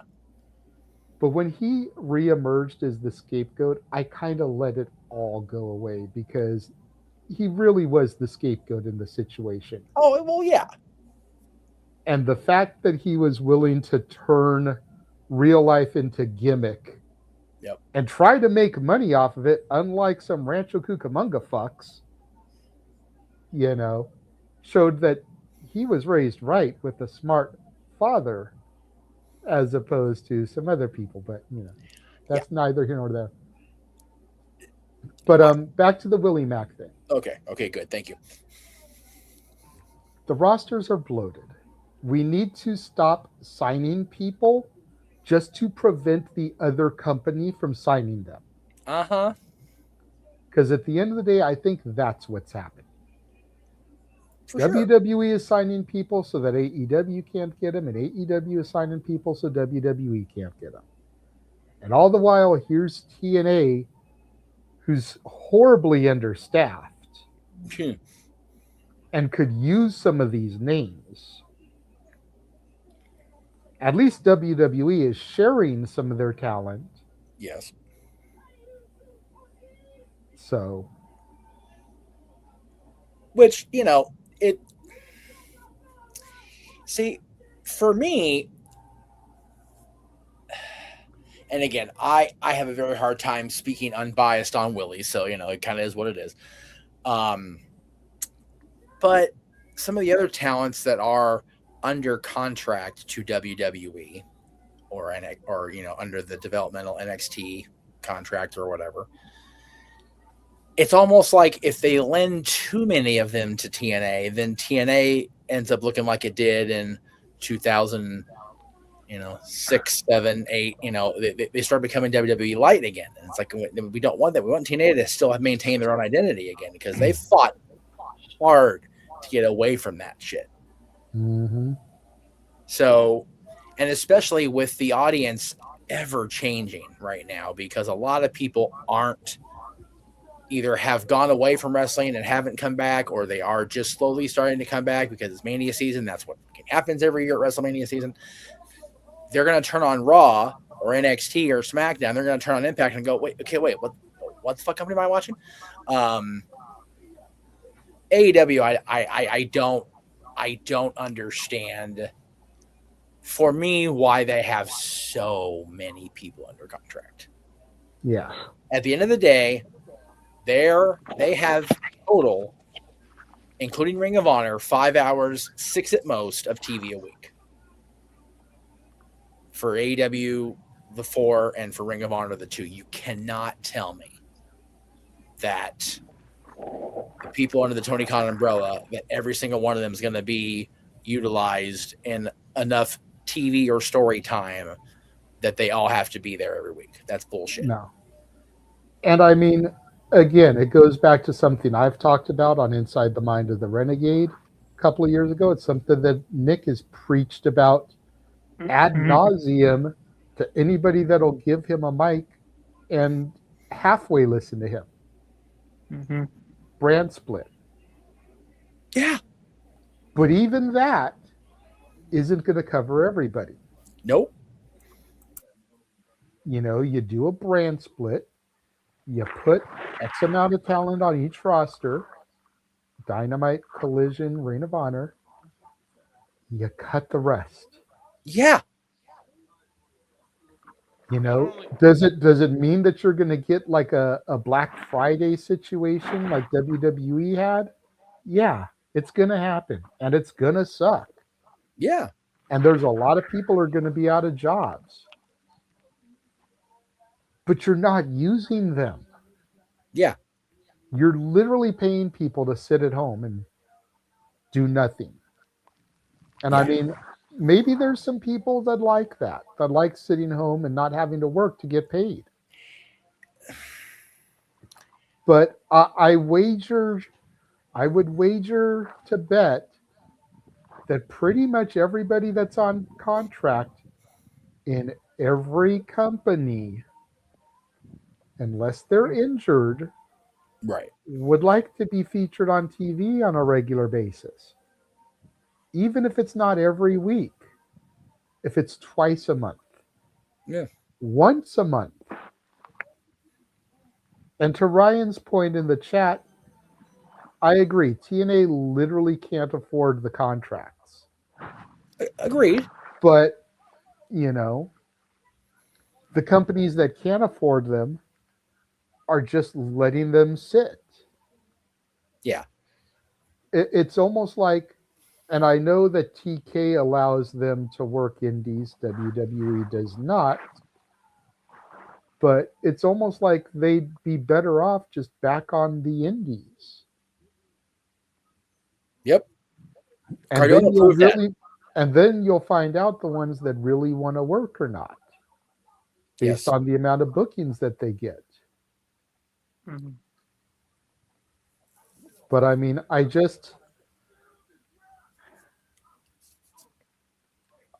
will admit the fact that this hit a little bit closer to home for me because this is a buddy of ours. Yeah. But it wouldn't matter to me who came out with this. I'd still feel the same way. I'm just a little bit more riled because it's somebody that we've known, God, for what, 15, 16 longer years? Yeah, longer than that. Because we've known Willie since he was a fan attending PWG shows. And we ain't been at PWG in over 15 years. So, yeah, it is the unfortunate side effect of another wrestling boom. Is that not everybody's going to get used, but to that point,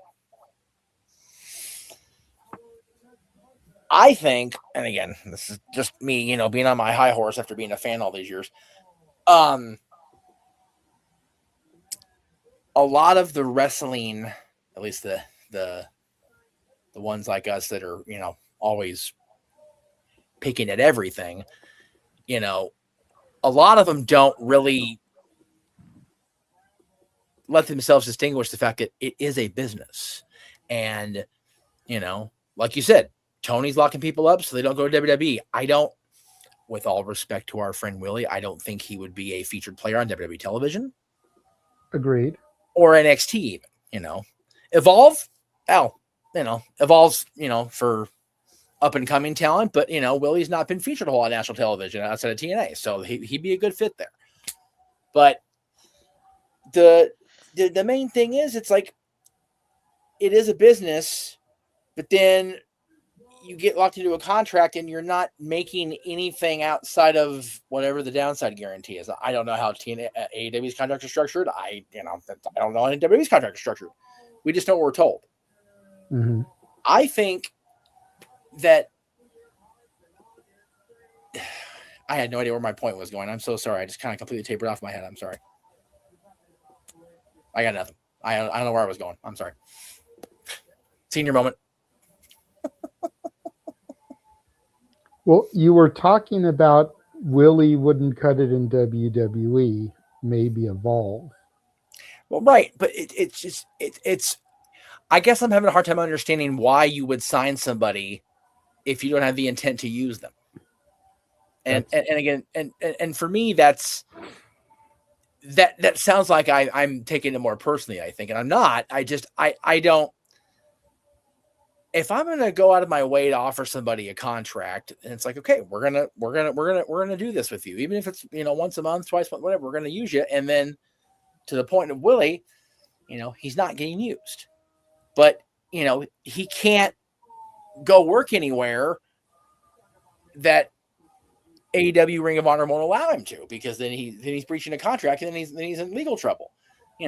People were so up their ass about Britt Baker not working. It's like, y'all forget that Britt had a stroke. She had a literal stroke, folks. The body don't just bounce back like that, no matter how good a shape you're in going in. Not everybody has the same situation. And I think that, Willie going out there and speaking his truth, I will never discourage anybody from speaking their truth, ever. Especially in wrestling, because God knows these workers, these guys and gals, need to speak their truth out there to everybody. Because there is no union. There will never be a union for wrestling, even though it is a full-on corporate business now, and there should be something for these people. Willie's situation really just keeps tying us back to what Jesse Ventura was trying to do in the 80s, what has been talked about for generations now. There needs to be some sort of redefining of the legalese of these wrestling contracts, that they're not independent contractors. They are contracted to work for TKO, WWE, whatever Tony Khan's main company name is. I don't know what the fuck it's called. But they're under contract to work for these guys. If they are truly independent contractors, then let them go do their thing independently. Yeah.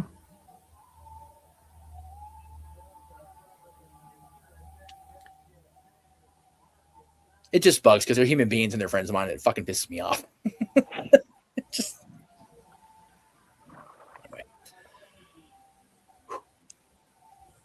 Ash, Nick, Walter. Anybody want to go first? You got it. I agree with what you guys have said. I mean, this whole, it's an unfortunate situation because the situation could have been avoided.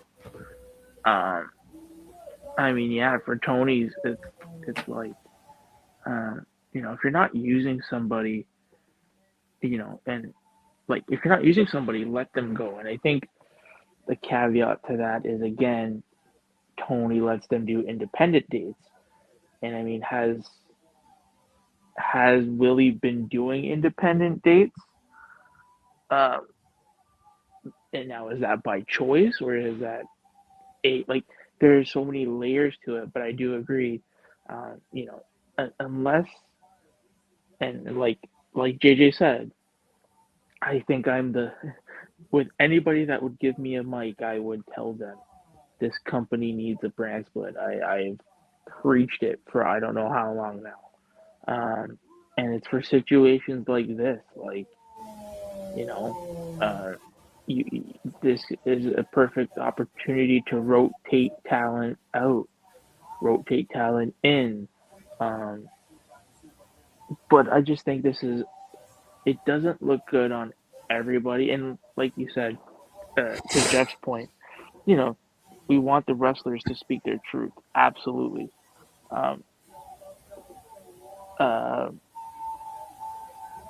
You know, we want them to speak the truth, but I feel like this is a situation that maybe could have handled behind closed doors. But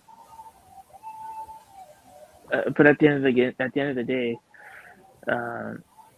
you know, Tony has been signing a lot of people, and you know, this past week, how many returns have we gotten from talent that have been on the shelf for months?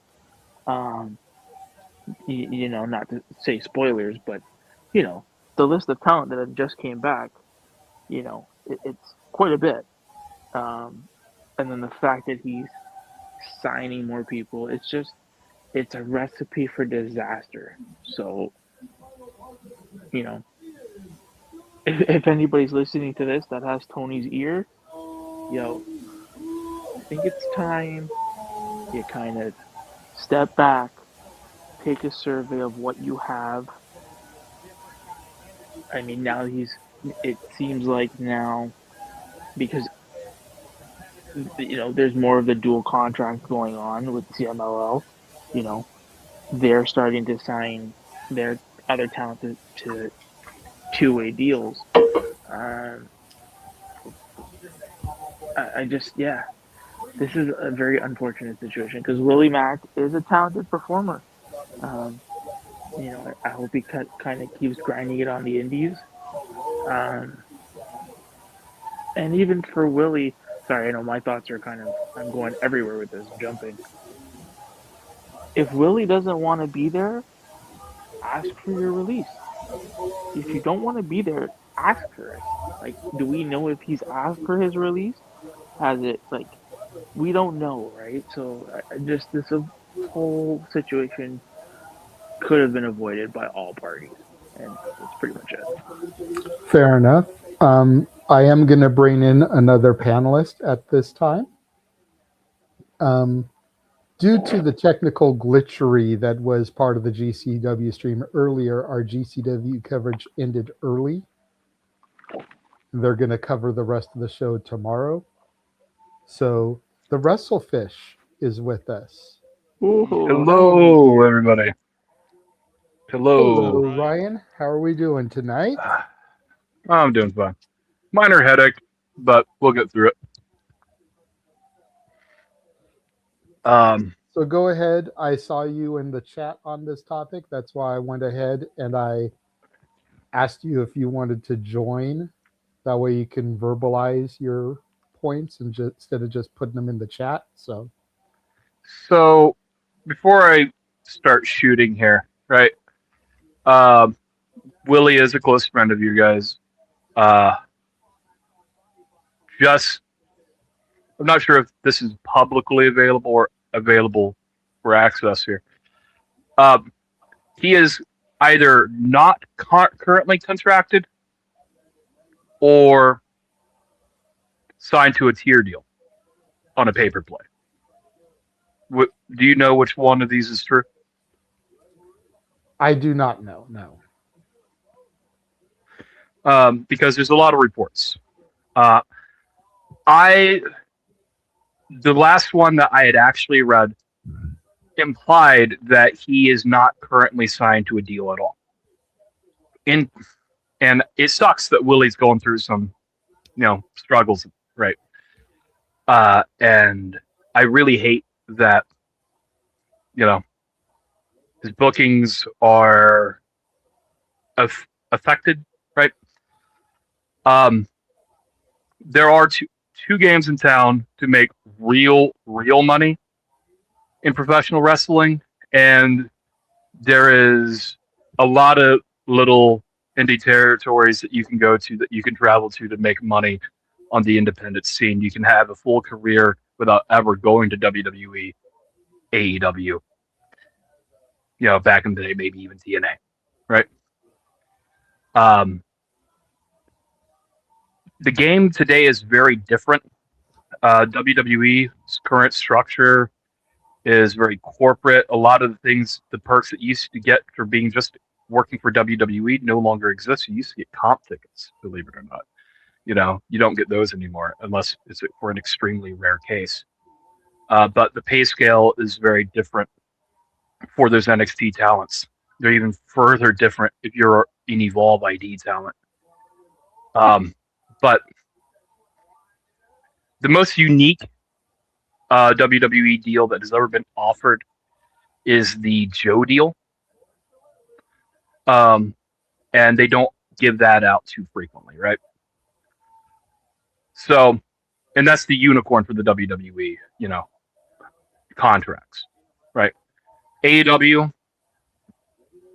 they allow their talent typically to take independent dates.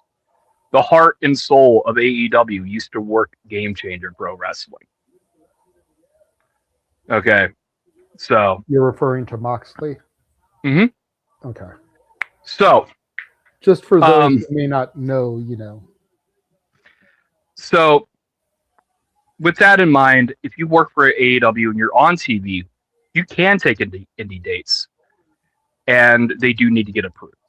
If you work for AEW and you're not on TV, you can take indie dates. They still need to be approved, but those are more likely going to be approved than others, unless, of course, I don't know, maybe you're a problematic talent. I don't know the politics that go into this, okay? I'm just speculating at this point, right? But if you have the ability to work for AEW and you're not on a tier deal, which is a pay-per-play, you're probably making a few $100,000 a year on the mid to low end, to a few million a year on the high end, right? Willie, from what I understood, his last contract possibly was one of those tier deals. He wasn't being paid the guaranteed money, but when I go up and down his cage match, he only works Juggalo Championship Wrestling for the most part anymore. And I can't imagine that would just be the only one he would work for willingly at that point. There would have to be some reason why he doesn't work others. So I'm confused, unless he has some kind of agreement with Juggalo, where he works Juggalo more frequently than others. I know that he has deeply personal issues. I guess my point that I was trying to make in the comments is that if you work for AEW, you're not on TV, and you're not taking indie dates at all or requesting them, that's where the ball stops. It's on you as the talent to go to request to the boss. As far as brand splits, or just mass releasing talent. Like, it is. I don't want to see talent lose their jobs. I don't think anybody does. And I don't have access to the Khan family checkbook and finances to determine, how, lucrative this is for Tony to keep this many talents under the payroll, right? Right. But there's no easy fix to this. Either both rosters go back to a bare bones roster, or both companies go down to bare bones rosters, and there's not enough talent featured for a lot of things, and thus you have to bring in a lot of people when you want to do a big match like the Royal Rumble. I do believe you mentioned Black Friday. Was that the COVID, or was that Tuesday? There was WWE has had a lot of days where they've released a lot of talent all at once. Yeah. I know that first Royal Rumble during the COVID era was pretty rough. They had to bring back some people. It is what it is. I don't think there's an easy answer to fixing the talent issue. Like, if you're not getting booked, ask for your release. If you're denied a release, I guess it sucks at that point. I do know Tony Khan explicitly has said that his contracts are more real than WWE contracts. I don't know what that means. All I know is I know what David Otunga has broke down his WWE contract with. Okay. Mm-hmm. So take that for however it's worth. I just don't think. I'm not blaming Willie Mack, and I'm not trying to sound like I'm blaming Willie Mack. Okay. No, I know. I don't know why he doesn't take dates outside of Juggalo. But I can't imagine that Tony Khan and AEW gave him, here, you can work Juggalo for forever. I don't know why that would be approved in perpetuity, but not a Game Changer Pro Wrestling, where Megan Bayne was wrestling tonight. Right. So, I don't know. Certain onuses are on certain people. It is what it is. And it sucks.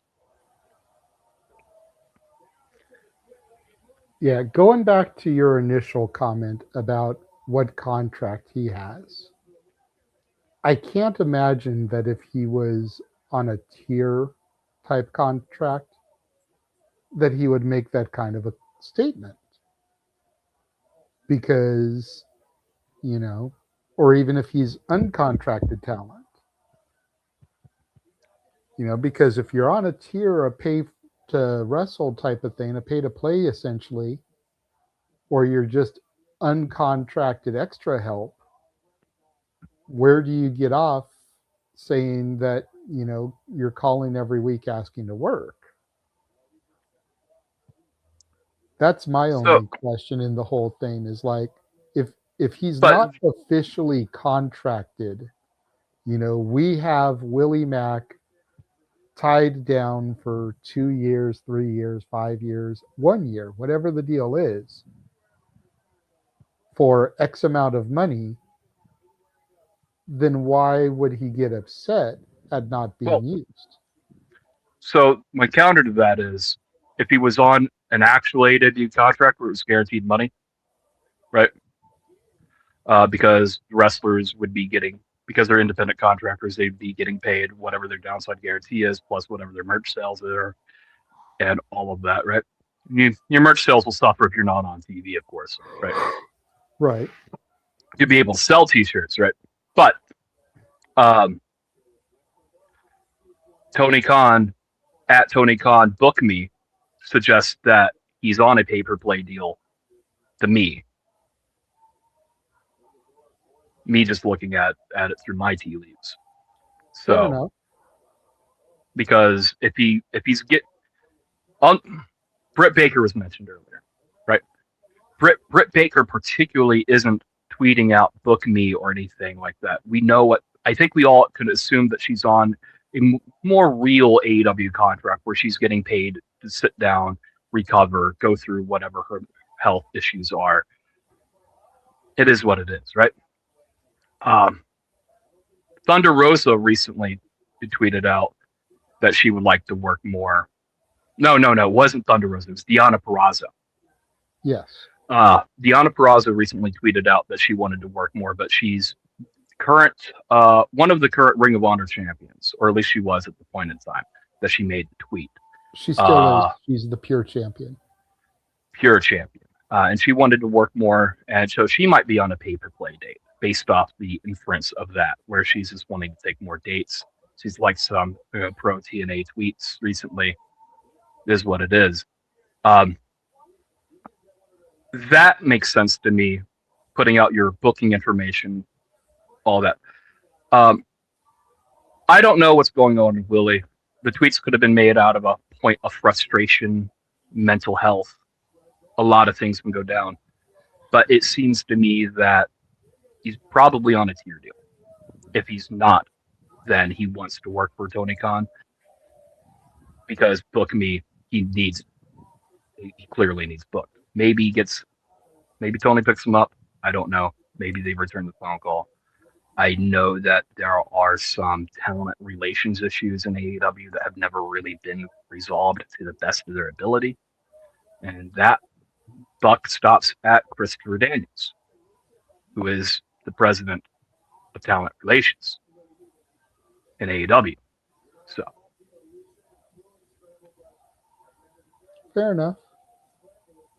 And you do make sense about the tier deal, you know. That's why I went ahead and I sent you the link to try to come in, knowing that your role on X is more or less a AEW defender. I figured you'd have some good points to bring up here, some counterpoints. Yeah. It'd be like that sometimes, but I just hope that whatever Willie's current issues is, that he can get through them. You know, definitely. Wrestling community typically, holds itself up from time to time and can pick itself up. So I hope that Willie maximizes these minutes of controversy. Maybe he can pick up a book. I just hope that Tony Khan, Christopher Daniels, AEW, whoever is in that point of the chain, right? Because companies become very compartmentalized. So Tony might not ever actually get around to seeing it unless he's blown up on Twitter and it's brought to his attention. He's a billionaire. I know he sits on Twitter a lot, right? But even then, thousands of notifications, tweets, all that. When you're that important of a person, things get lost really easy. And that's fair. I'm a little bit surprised they didn't use him for the Blackjack Battle Royal in LA, considering he's a SoCal boy. Yeah. It seems like it would have been the perfect kind of throwaway spot to utilize him. But they didn't. So, anywho, Jeff, you had another point you wanted me to come back to you about? Yes, the whole brand split thing was brought up with AEW. I wonder if Tony has got cold feet about trying to do that, because the last time he did that ended up having CM Punk in charge of Collision, and that blew up in their faces worse than keeping everybody together. And granted, Punk's not there, and it seems like the toxicity is gone from what we see on screen, or what we hear from various sources or whatever. But those in the know. Yeah, those in the know. Those that I care to know, I'll put it that way. Because a lot of the people in that company, whatever. But it just, for me, if I'm running that company, I am walking on eggshells trying to figure out what to do to not only solve what appears to be unrest, but also to pacify everybody. And, the problem with having that many people under your umbrella is you cannot be a people pleaser, because there's just too many of them to try to please at the same time. You cannot please everybody all the time. You can please some of them some of the time. And with a bloated roster in either company, that's just not realistic to assume that that's going to work out long term. Yeah. You know, WWE's point of view, and everybody that's going to be in Vegas in a couple weeks or a week and a half. Jesus Christ, week and a half. You know, everybody's going to be, you know, catching the overflow because everybody's going to be making money up there. But come April 20th, April 21st, okay, now we're back in that guaranteed post-WrestleMania business lull across the business. We're going to have a few weeks of so what do these people that aren't getting used on the regular do then? What do the companies that aren't using these people on the regular do then? That's when cut day comes. So maybe toss this around the table, maybe for not come, you know, it's the first of the month. Off they go. I hope not, because there's a lot of really quality people that aren't getting used that should be. There's a lot of quality people that are being used that could be used better. And then there's those that how they have a contract, I don't know. But you know, I am still grateful to be a wrestling fan. I am looking forward to being part of what we're doing. I'm actually going to find a way to watch both shows next weekend. It'll be on delay because I'll be at the House of Mouse. But I'm curious how Rebellion goes, especially since they took it away from us. Damn you, Carlos. I do want to see how Dynasty goes. Whatever the May show is, I think we're going to get that because the beginning of May, like the 12th, 13th, they're going to be in Sacramento. Oh, are they? Okay.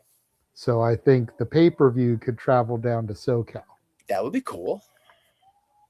I can do a TNA Don't quote me. Don't quote me. I'm not an insider. But just if you look at travel patterns like NorCal, SoCal would make sense. Yeah, I mean, they were just here and did it the other way. They were in LA for Revolution and then went back up sort of AW wise. So, you know, it could happen. I'd love to do a TNA review. I can fuck with that. Anyway, I look forward to all of it because I know that, you know, wrestling is cyclical. It's proven to be for years. And, you know, people are going to shit on the creative.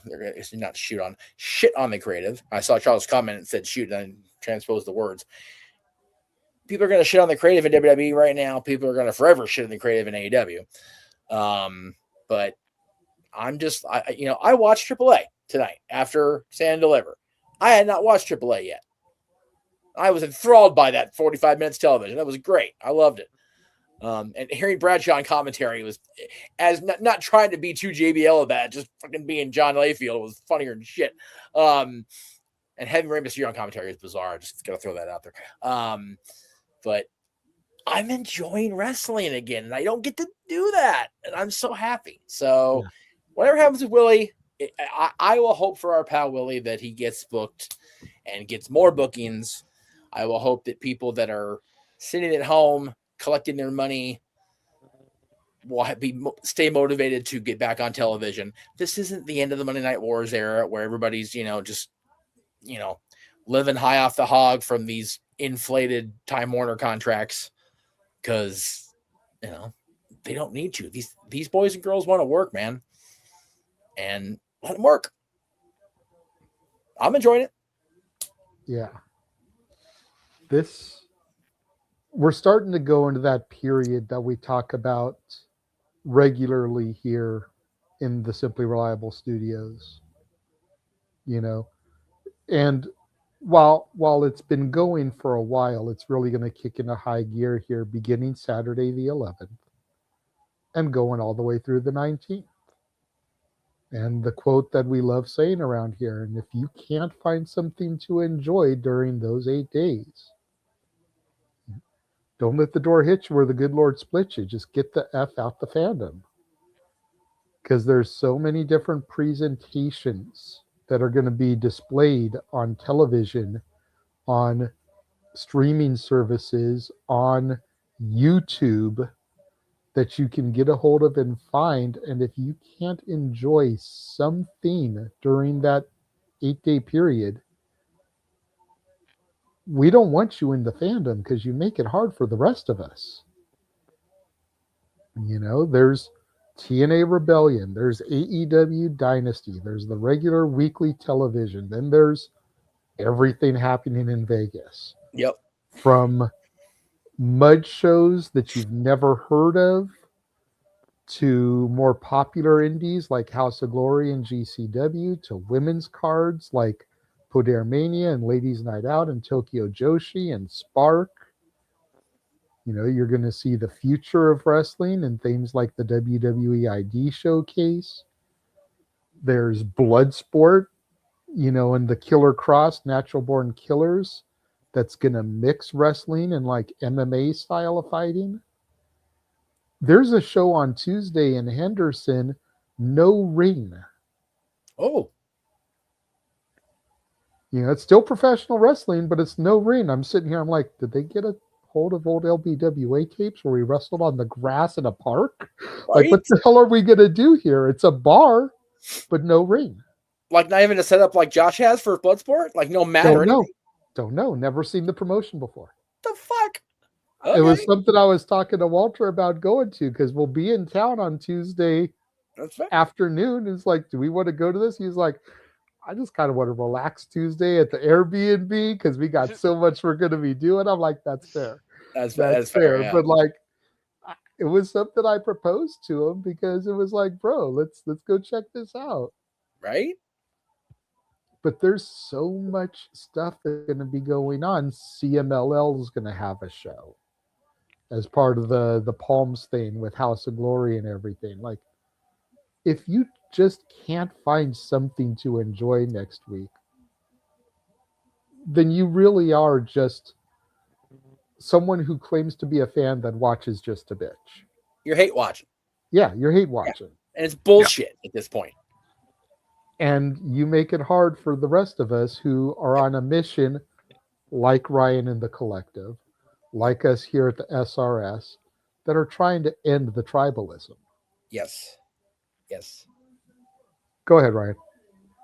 So, I don't really mess with WWE the same way I used to. It is no longer something that appeals to me. I typically try not to comment on the everyday art that is on there. And unless, of course, you reveal Pat McAfee as the guy who's talking that has to be egregiously bad to get me to comment on it. So, it is what it is on that one. I do actually enjoy CM Punk and Roman right now, right? WWE, AEW. Hold on. Let me go down the entire WWE umbrella. WWE, NXT, Evolve, AEW, Ring of Honor, TNA, Revolver, GCW, House of Glory, CMLL, AAA, Noah, New Japan Pro Wrestling. That's just off the top, right? Yeah. Yeah. Like, there are so many different flavors of pro wrestling. WWE does not have AEW style or vice versa. They both have attributes of both, but they're not all of wrestling, okay? You know, deathmatch wrestling, GCW, I used to unfairly treat GCW with the ECW reputation, and then I started watching GCW more and more frequently, and now I can say GCW offers one of the best products. Maybe not consistently, but they offer one of the best products until they're in the Ukrainian Culture Center and everything shits the bed. I joke. But I love the venue. I hate their Wi-Fi. I will say, I've had the stream on the entire night. I definitely saw the hiccups, but the show is still on. You know, it's doing its thing. I will say, and I mentioned this a couple times, like, if I had known that what was going to happen with the interviews was going to happen, I would have been at this show, because goddamn, this has been a fantastic show with some of the surprises and the talent on this show. But I digress. The internet at this place and the Hog Show at the Globe kind of has been what it is. Hopefully they get that straightened out for the May 1st show. But go ahead, keep finishing your point. Well, on that one, there's just so many different brands, genres, and styles of professional wrestling. Mm-hmm. Okay, like it truly is a buffet. If nothing appeals to you, why are you here? Why are you still here? Like, if you some days, I made this post earlier. Wrestling's not going to love you back. That doesn't just apply to wrestlers. That applies to fans. And sometimes your hobby doesn't love you back. Sometimes you get depressed in your own head and you don't like, I don't know, playing video games or reading books or whatever your hobby is. You know, sometimes it's a you thing. And for a lot of these people, I feel like it is a you thing. They do things out of habit or tradition, and they have nothing else to fill their time with, and they're miserable. And thus, because they're miserable, they have to make other people feel miserable in the same instance. Right? Mm-hmm. So this is what it is. I don't get it. The hate watching needs to stop with wrestling. I don't like gatekeeping. But if you hate watch it, why are you trying to make me miserable? I'm over here just trying to enjoy my product. But, you know, I'm a sicko and everybody has to come attack me like that because I like one particular genre of pro wrestling more than others. You know, I don't like it. It's really scummy. It is what it is. No, it is. And professional wrestling now more than ever truly is a buffet. You know, to your point, to the point that I was making earlier, like there's going to be so many different flavors in Vegas. It may all be chicken, but it's fried chicken. It's barbecue chicken. It's rotisserie chicken. You know, it's chicken chow mein. It's chicken nuggets. You know, there all these different things. I went on a whole diatribe earlier with potatoes because how Tatum Paxley's called tater. I just went on this Bubba diatribe like Forrest Gump, you know, talking about the shrimp. I'm like, there's potato chips, there's French fries, there's au gratin, scallops, you know, going on this whole thing. And it's like, at its base, it may all be the same thing. It's professional wrestling. But it's lucha libre, it's strong style, it's more entertainment based, it's women, it's Effie's Big Gay Brunch where everybody is supportive of the LGBTQ plus, you know, demographic. It's blood sport, but it's mixing MMA and wrestling. It's everything, quite literally. And if you can honestly go to a buffet, whether it's Hometown Buffet, Golden Corral, or the mom and pop place in Vegas, and you can look at everything that is out there for your enjoyment and say, nah, I don't like any of this shit. Why the fuck are you at the buffet? Go somewhere else. You know? And there's a place to do a buffet. It's Las Vegas, baby. Right? So back to the primary topic at hand. Hopefully whatever is going on with Willie and Tony can get resolved, can get ironed out, because I'd love to see Willie more on my television as opposed to just Thursdays on YouTube on the Psychopathic Records YouTube channel for JCW Lunacy. But it just kind of is what it is, as Ryan so eloquently puts it. While Jeff is doing his thing in the other room, and since that topic is over, we're going to run our trailer again real quick. Then we'll get into the main event topic and Pat McAfee being on the phone to Randy Orton. We will be right back. And now for a taste of things to come.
And we are back. For those that may not have caught it, that trailer is pretty much everything that's not WrestleMania connected. Because I got rid of pretty much everything I could to still make it the right time frame.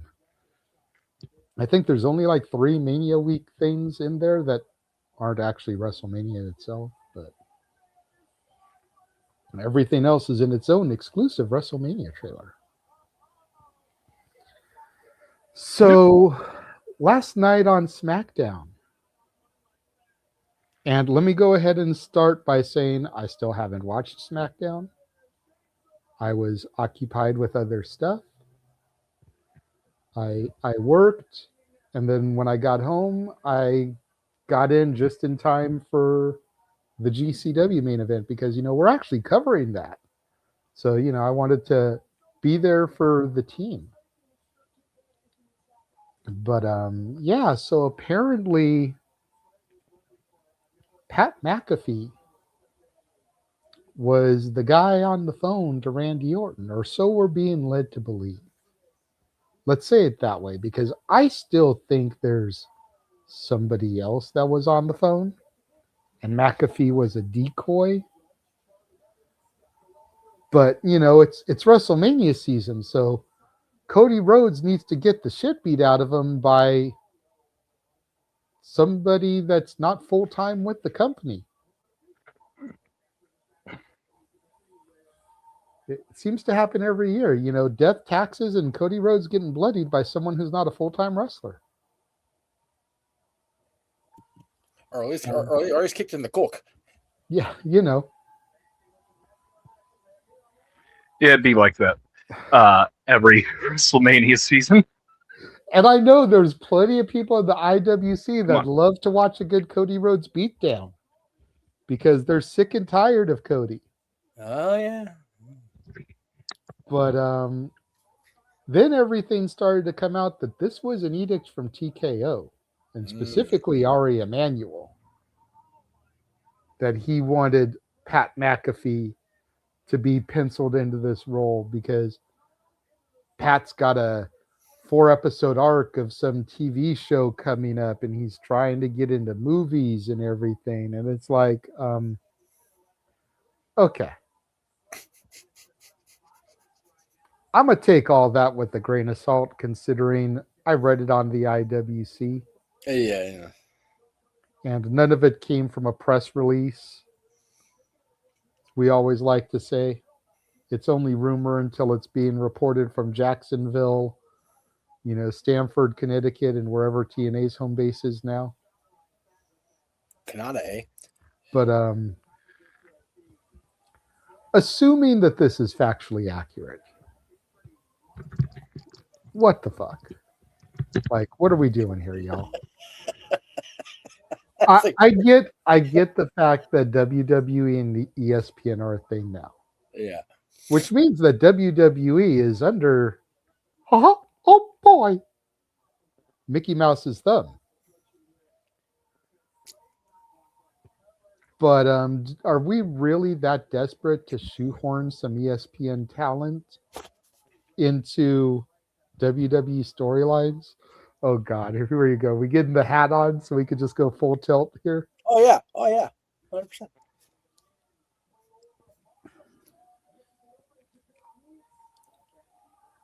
I'm gonna go to Nick first on this one because he's been uncharacteristically quiet tonight. Yeah. Probably partially because he's trying to keep quiet so that the missus doesn't get woken up and beat the shit out of him. Yes. Yeah. But, yeah, go. That'd be go great ahead. content. What are your thoughts on Pat McAfee? There's so many other great choices that you could have used. The fact that you had to trot out Pat McAfee out there, I don't understand it. I know a certain fellow from New York was very, very, very unhappy with how Friday Night SmackDown went. Well, I'm sure it wasn't just a certain individual from New York. I'm sure there was a lot of people out there that weren't happy. So let's not pinpoint Yeah. one guy that's controversial No. by nature. No. I just saying I'm just saying that I'm sure there was a lot of people out there that weren't happy with it. Like I was in a space earlier today where people were going off about it, but that's neither here nor there. No, but just at the end of the day, like there were so many other great options, and I mean, if we're led to believe that this was a higher up call, that should make people, especially WWE fans, very weary, because if that came from above, what else can come out from above? You know what I mean? Like today it's just Pat McAfee. Tomorrow it could be, main eventing Jelly Roll versus Little Yachty. You know what I mean? Like it seems like I'm sorry, buddy, but it seems like the WWE product is just going that way. A lot of Hollywood interaction and celebrity appearances. Well, in fairness, WWE has always been entrenched in celebrity involvement. Hell, you go all the way back to the inaugural WrestleMania. But what I'm saying is, and even beyond the war to settle the score and everything. Andy Kaufman. I feel like it. I feel like they're traveling down a path. Isn't Kenny the one who said it? By 2020 or 2030, we'd see Mr. Beast versus so and so in the main event of WrestleMania. Like, I don't know. I think that's one of the things of WWE I don't like, is the whole, like, that really heavy celebrity interaction. But at the end of the day, you can't fault anybody for liking the product. If people like that stuff, that's, everybody's entitled to their opinion. But on the surface, they could have done so much more with this. And the fact that it's Pat McAfee, if they think that he's the one that's going to be the needle mover and move ticket sales, yeah, I don't know. See, and again, I didn't see his involvement. I didn't see his promo. A lot of people that I'm hearing online aren't exactly mad with his promo. Wrong messenger. Good message, wrong messenger. Is a lot of what I'm hearing on socials. So that's why I want to have this conversation about it, and why I'm more asking questions than giving opinions, because I haven't seen it. Because contrary to the popular belief, yes, members of the IWC have lives. Believe it or not. Believe it or not. I mean, I was on the phone with Ryan earlier today. He was out at dinner with the wife. The fuck? Holy shit. Stop the presses. Wait. He was out and he's married? Right? What the fuck? You bullshitting. A fish out of water. God damn. Check, please. I'm done. That's it. Where's Walter for that pun when we needed him? Shit. But fucking dad jokes 2 months early. Anyway, Jesus. But seriously, I mean, his gimmick is the wrestler. But he was a fish out of water because he was out in public. I know it. But that's a better joke than most of, if not all. You know what? I'll go ahead and say it. It's a better joke than everything that James tried to throw earlier on air. That's fair too. That's it. Kick him while he's not here to defend himself. Hey, he had the opportunity to come. I messaged him as soon as he told me that they were cutting the GCW feed. I was like, "So you coming to Shenanigans?" And he was like, "No, I'm tired. I'm cranky. I'm in a bad mood." We're trying to get him to what, or at this point, just maximizing the time. I think he's in a bad headspace because he's mad at the show. I'm like, peace, like, tranquilo, bro. Like, calm down. You're gonna pop a blood vessel. Here's a stream, or here's a website where you may or may not watch this new Super Mario movie and just vibe. All right, this is what it is. Yeah. Anyway, he takes things way too personally, but that's a whole other debacle. Quite so. But yeah, I was on the phone with Ryan today, and he was out at dinner with the missus. Like, we do have lives, y'all. Back to the initial point. So, sorry. There's times, and I've said it multiple times here on our streams. There's times when, if I'm not at home, I don't worry about running things back and rushing to rewatch something. Yeah. I'll usually just go to social media, see clips, and jump in spaces and hear people talking about it. You know, I've been working a lot of Mondays and Wednesdays lately, usually opening shifts, which means that the earliest I'm getting cut is 5 o'clock Pacific, so 8 o'clock Eastern, when Raw and Dynamite are starting. By the time I take my buses home, I'm getting home as the shows are ending. Yeah. Because Victor Valley Transit be like that. Oh, yeah. So my knowledge on Raw and Dynamite products has been Carlos's spaces.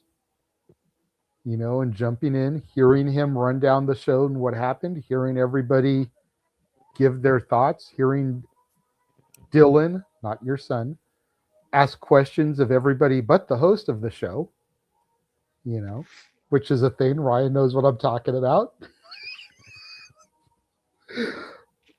Death, taxes, and a completely unrelated to the topic question from Dylan. And, you know, so that's how I get my knowledge a lot of the time, you know. A shout out to Carlos. But I'm just curious what everybody's thoughts on this is, you know. So I'll go ahead and go to you, Ryan, because you just kind of admitted yourself a moment ago that you don't really watch WWE. If anything, you see clips. Have you seen the McAfee clip, and what were your thoughts on him being... I saw the whole build through clips through the Randy Orton story here. Okay. So it was almost like there couldn't be a wrong answer, and they found one anyways, in spite of it, right? The substance of the promo, I did take a little umbrage with. 5'5" guys wrestling 45-minute matches for no reason whatsoever. That's not a thing in WWE. That's not really a thing in WWE at all. Right. You know, NXT Takeover era, maybe Black and Gold, fine. But you know, we're like 6 years removed from Black and Gold, so it's just like dated. So that was a shot across the bow of AEW more than it was anything else. And the promo, the reveal, Pat McAfee. You know, it could have been Ted DiBiase. It could have been, God. It could have been Shane. Hell, it could have been Stephanie. It could have been a lot of people, right? Pat McAfee, specifically Pat McAfee. If the orders came from upon high, and Ari Emanuel said, Pat McAfee now, right? I get it. Do what your bosses tell you, right? Still come up with a great way to sell it. And maybe this is the best way to sell that, right? But no matter what, everyone was going to walk away unhappy in some capacity from this, especially if the IWC was something to take away from. And take anything away from this. Cody Rhodes, later in the night, come out to completely bury the angle on air. You know, Disco Inferno catching strays from Cody Rhodes in 2026 as well. So, I don't know. There's a lot of issues with this. We are ahead of WrestleMania, but it did get everybody talking. Good, bad, controversy creates cash. People are talking about it. Clips are getting shared. It might be being made fun of. It might not be taken seriously. But those are all still views, impressions, and all of that. And it seems to have done the job. Okay, this is me defending corporate WWE on this, right? So I saw it. I had my reaction. I didn't really like it, but at this point, okay, you did it. What's the follow-up? Where are we going from here? Right? Is there really another person? Could there be another person? Is it just one? Because there could be more. But, like, Bob Orton Sr. was a solid choice that they could have pulled out. You know? They were in St. Louis anyways. I don't know what his health, probably more than likely his health disagrees, right? That's my guess, right? But no, evidently, corporate wrestling, TKO, R. Emanuel, the board, you have The Rock saying, so then I told Pat McAfee to call Randy Orton and kill the business, right? This is what it is. Very memeable segment. Yeah. And you named off a couple people that I still think it can be. You know, there's one I really thought the chances weren't zero, but I'm not going to mention it. And you were intelligent enough to piece that one together. Mm-hmm. You know. So. Sorry. No, you're good. Ash, we'll go to you next since Jeff is still out of the room, and then we'll wrap things up with his thoughts. Yeah, this was a choice that was made. I love that. This was a choice. Because it was. It just felt so random. Like, it's just like, what's the connection? What's the reason? What's the follow-up going to be? It's just so many unanswered questions, and it's just like, okay, I get what Pat McAfee was going to with his promo, but then there's the second half. I was like, about the 45-minute matches.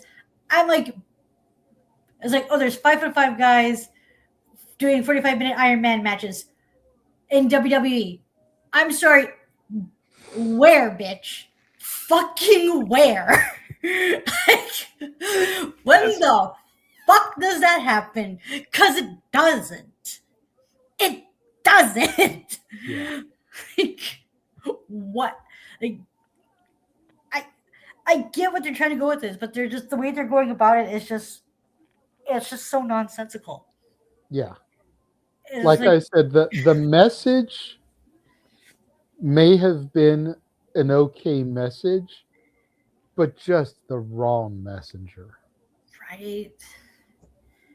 Like, I get you're trying to tackle the criticisms the community has onto about like WWE, but you're using the wrong vessel to do so. Like, Pat McAfee is not the best choice for it. Yeah. That's what I mean by it was a choice. Because what's the connection? What's the reason? There's just like, oh, and Cody did not do anything like help at all. It's just like, what the hell are we doing here? Like, what are we doing here? Yeah, I'm glad you mentioned Cody, because the report going around is that WWE Creative told Cody, go out there and shoot back. And Cody said some things. Cody always says some things. Let's be real here. You can't trust a goddamn word that comes out of his goddamn mouth. Fucking politician, if there ever was one. Well, I direct back over to Ryan and something that he's fond of saying. Anytime a worker grabs a microphone, he's working us. Mm-hmm. So that's you true. can't trust a goddamn word that comes out of any of their mouths. That's true. I'm just mostly playing along with my Cody hate bit right now. So I figured, kind of like I was rubbing it in with Noah earlier with my Candice LeRae hate for what it's worth, it did give me the best Cody promo, in my opinion, in a long time. Mm-hmm. I'm now sold on whatever Cody's doing, but the angle itself, sometimes you got to take a few steps back to go forward. Okay? And I saw your reaction, Jeff. I had to get my digs in there. When she hugged Johnny during the match, I'm like, she's getting involved in the match. Get her out of there. She is getting involved. She is touching one of the competitors.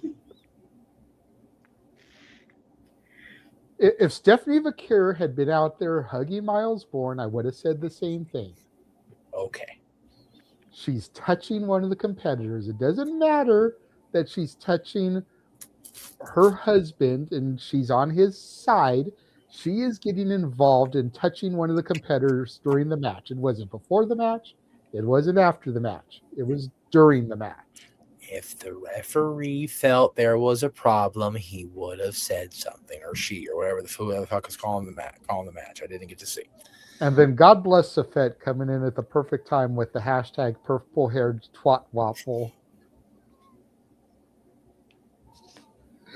Fit anymore. Anyway, but back to you. Your thoughts on Pat McAfee and the corresponding Cody promo? I love it because everybody hates it. You would fucking dig it, dude. Agent of chaos like that. I am. I just sat back.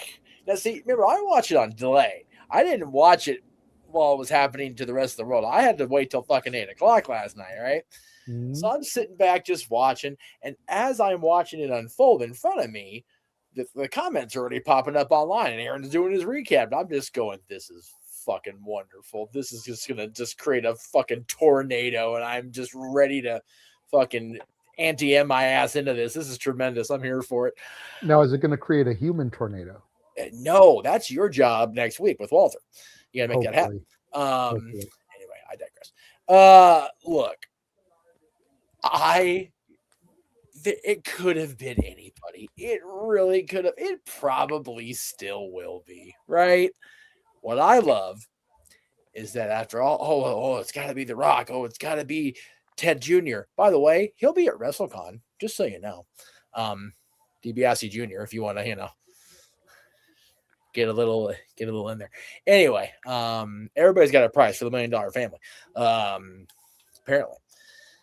I just love it. Look, I like Pat. I always have. I thought he was a great heel in NXT. I thought he was fun to watch. I'm gonna, do my corporate overlord thing. ESPN's doing a great job with their coverage of WWE. I think we are doing a buffo job. Yay, Disney. Yay, ESPN. Okay, I'm good. Boffo, is that the third brother of the Brothers of Construction? Yabo, Ruffo, and Boffo? That's right. That's right. And if you know, you know. And if you don't, we're clearly too old for the room. And Jay and I know that already. So thank you. Fuck off. Anyway. If you don't know what we're talking about, watch JCW Lunacy. Written by Vince Russo. Yeah. That was actually a good show. It really is a good show. Like, people need to give it a chance. No, they do. They do. I am not a Vince Russo liker. I go back and forth how I feel about Vito and everybody, but that show is ridiculous in the best way. It literally was yesterday, and people are just losing their goddamn minds. And I love it. I just sit back and just go, yep, just fucking scorch earth, folks. Do it. Well, I think people are losing their minds, and allow me to be another corporate shill, even though I don't work for the company per se. Okay. It directly ties back to what the Wrestle Collective talked about this past Thursday. Mm-hmm. Do they even care about stories anymore? It's WrestleMania season. Right. A lot of us have been saying for weeks, if not more than weeks, months, it doesn't feel like WrestleMania. Yep. We are literally, it is Saturday. Yes. 2 weeks from tonight, night one is in the books. 2. Yep. And this is what they're giving us 2 weeks out. Now, I'm a believer in patience and let things right itself. But tickets aren't selling. Nope. Box office is down. Yes. Why is this the play that's being made to try to get interest? To something Charles put in the chat, second most disliked video this year. Yeah. If you, I didn't read the whole article, but apparently it's the lowest rated SmackDown in the history of SmackDown. It's like a 0.35 approval rating or some shit. Like, golly, guys. I understand SmackDown's taking place in the Attitude Era and beyond, so it didn't have to suffer through the creative doldrums that was 1994 and 1995. Okay. But there have been far worse episodes of SmackDown than yesterday. Like, by a lot. Just saying. I went through them all. I went through all the episodes of Raw. That, you know, and for the record, neither AEW in any time in their 6 years, nor WWE creative under Paul Levesque has been near as befuckling than WCW in the year 2000. Shut all the way the fuck up with that. Please, I beg of you, with everything I believe in this world, that narrative needs to die. But Beetlejuice and Jeff Jarrett. I understand that Jeff Jarrett was part of that company in 2000. Okay, I get it, and I said I'm not a Vince Russo fan. I'm not. Okay, WCW 2000 was the drizzling after effect of Taco Bell binging diuretic shits. Okay, however, two very valid points that I always try to make now in my enlightened life now in wrestling. Russo did not get to captain the team for a year, a full season. And if you believe everything you've heard from validated sources in the last 25 years, WCW was never going to succeed. Ever, ever, ever. It had those 83 weeks of, oh my God, we're beating the WWF. And you could not go anywhere in the world without seeing a shirt that looked like this with different letters on it. Okay? But long term, that their corporate overlords never wanted the company on the books. So whatever creative was going to come out of that, it was never going to be the means to an end. The means to an end was, let's get the fuck rid of this.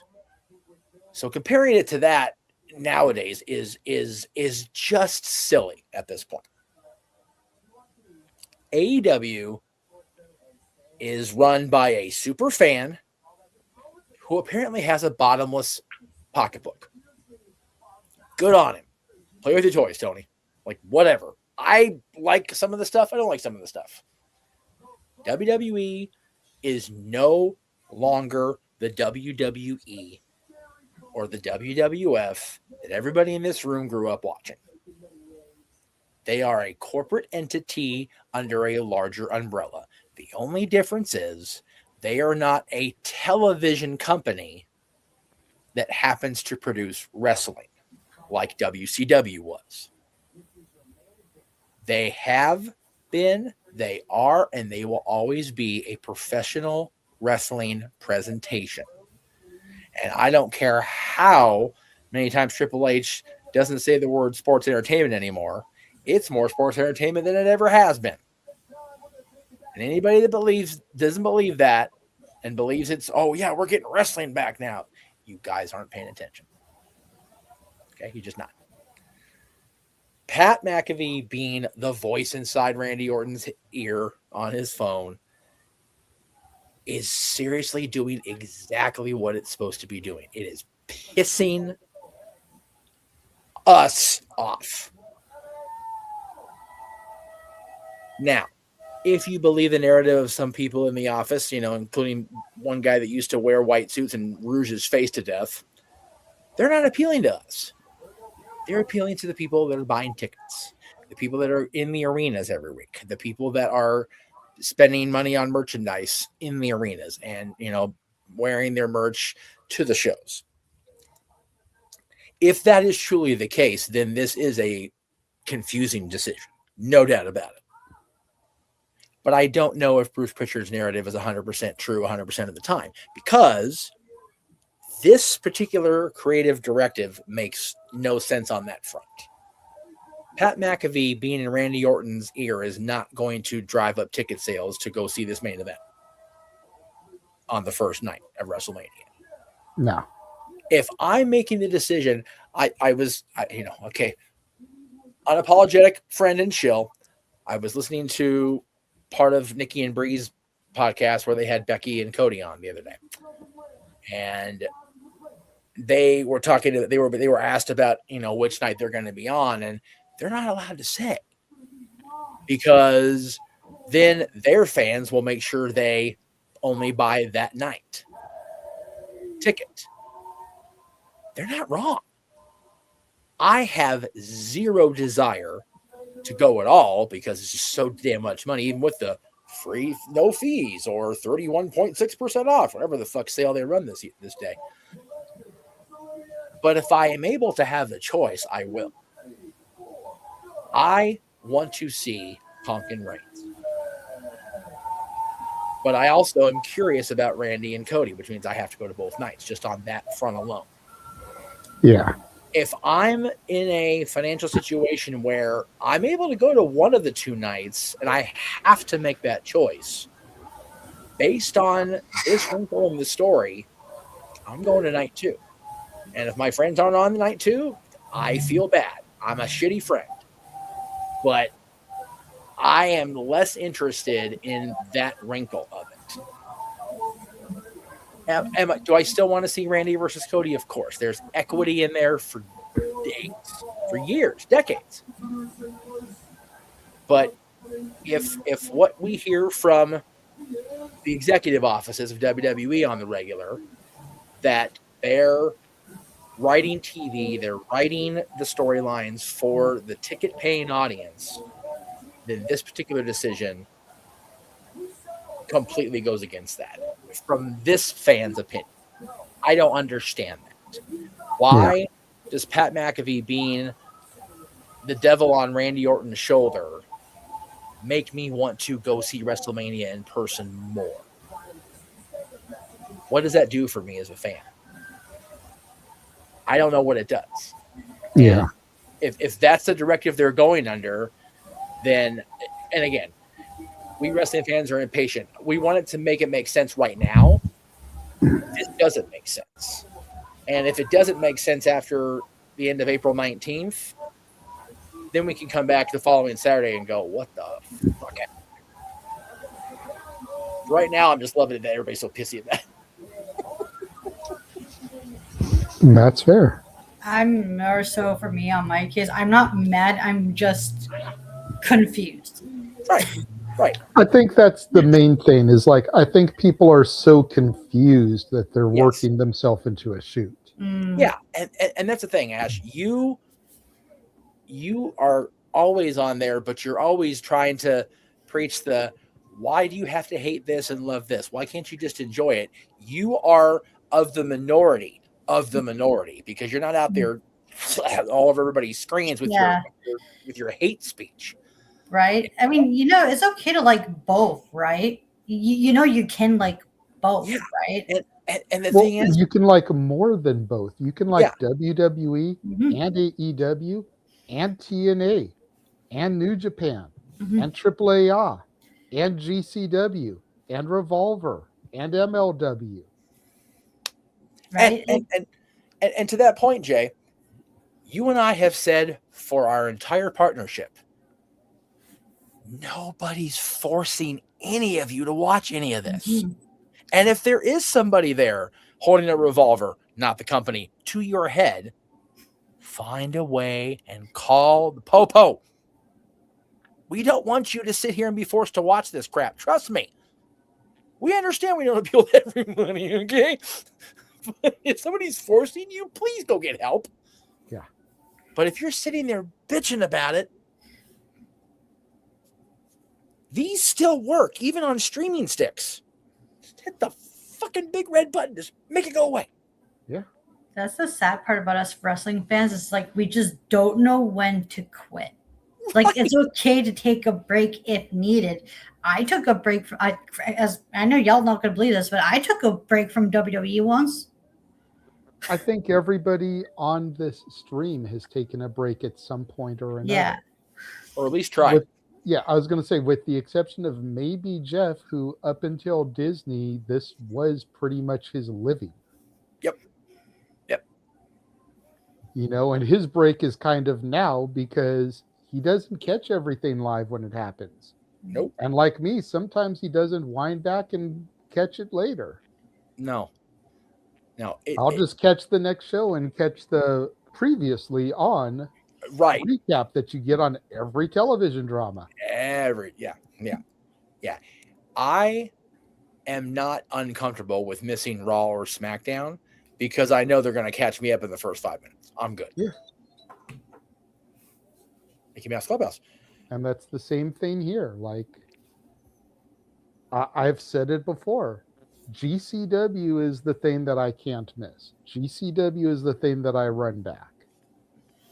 Because considering the fact that it's not weekly episodic television, they don't always give you highlight reels for everything on the next broadcast. They give you highlights for what pertains to the matches that are going to be had on that show. You know, you may get a highlight for something that happened in November on an April show because it pertains to the match that's going to happen tonight. You may not get a highlight from what happened last night on this show.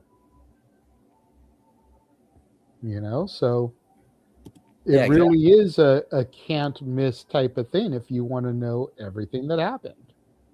And especially running a league for GCW, you know, you got to go back and at least get the results. Yeah. No, that's and again, that goes to another point I've been making for what it feels like forever. Everything in life, whether it's subconscious or conscious, is a choice. You don't choose to breathe. It's a subconscious choice. Your body does it, but it's still a choice. Yeah. Your body can just say, "Yeah, fuck it, you're dead today." So you know, so there you go. It's proof positive. But yeah, it's just I love the choosing to use social media what everybody thinks it's supposed to be for, and just going on there and just, oh, Triple H is this, or Paul Levesque's this, and Bruce Pritchard's that, and Michael Hayes is this, and it's like, well, yeah, they are, but do you think they really give a fuck what you think? No, because they're not. And on the flip side, Tony Khan is this, Tony Khan is that, the Young Bucks are this. Well, to be fair, the Young Bucks are this. So anyway, personal bias. I was trying to be a good boy considering their EVPs, so I was just using them as an example for that structure. I know, but I've tried to be a little bit nicer lately since there are people on the collective side of things that are big Young Bucks fans. I understand that, and if seriously, if anybody out there truly dislikes my opinions on the Young Bucks, I am apologetic that I turned you off as an audience member because I do not wish to do that. I can't make myself talk nice about them. So, and that's fair.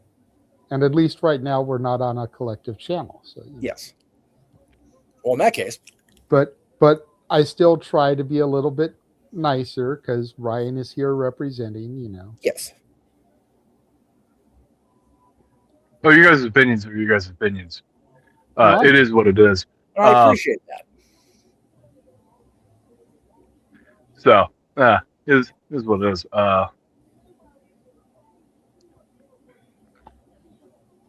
It's the social media outcry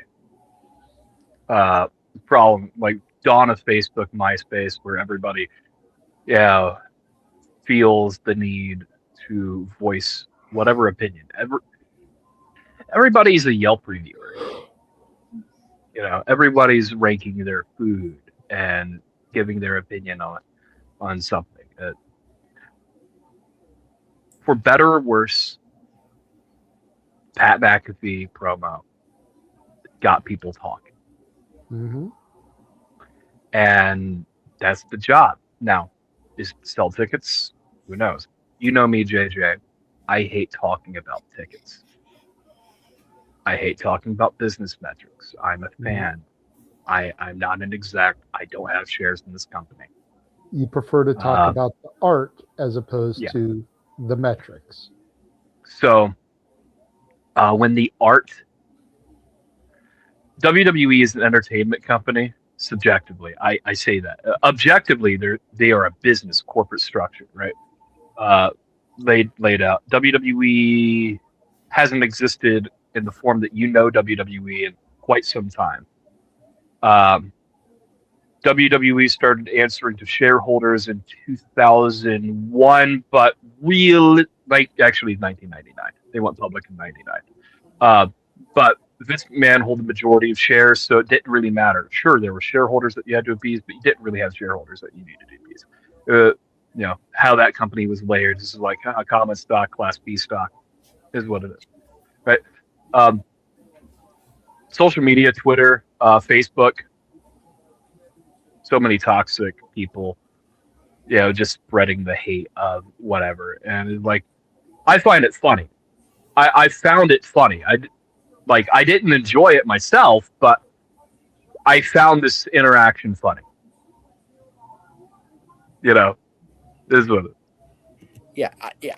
I just enjoy, and again, it's toxic. It's not right that I enjoy it, but it's just funny to watch the immediate visceral, everything, this is the end of everything and everything sucks and fuck this. And it's like, guys, the show's been off the air for 22 seconds. Calm your tits, madam. God damn. Yeah. My hope is, oh, sorry. No, you're good. Go ahead. I was done. My hope is that everyone can just forgive Road Dogg for a little bit. Right? Because he's not there anymore. And the worst creative decision, in my opinion, since, the TKO acquisition. I think you go back 20 years, 26 years to be exact. That's unfair in any regard because these are very, very much different companies. And yes, WCW was bad. Campy at times.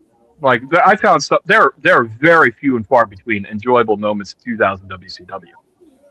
But absolutely, there were some. They exist. But they're in their own respective vacuums. But this was the worst so far, in my opinion.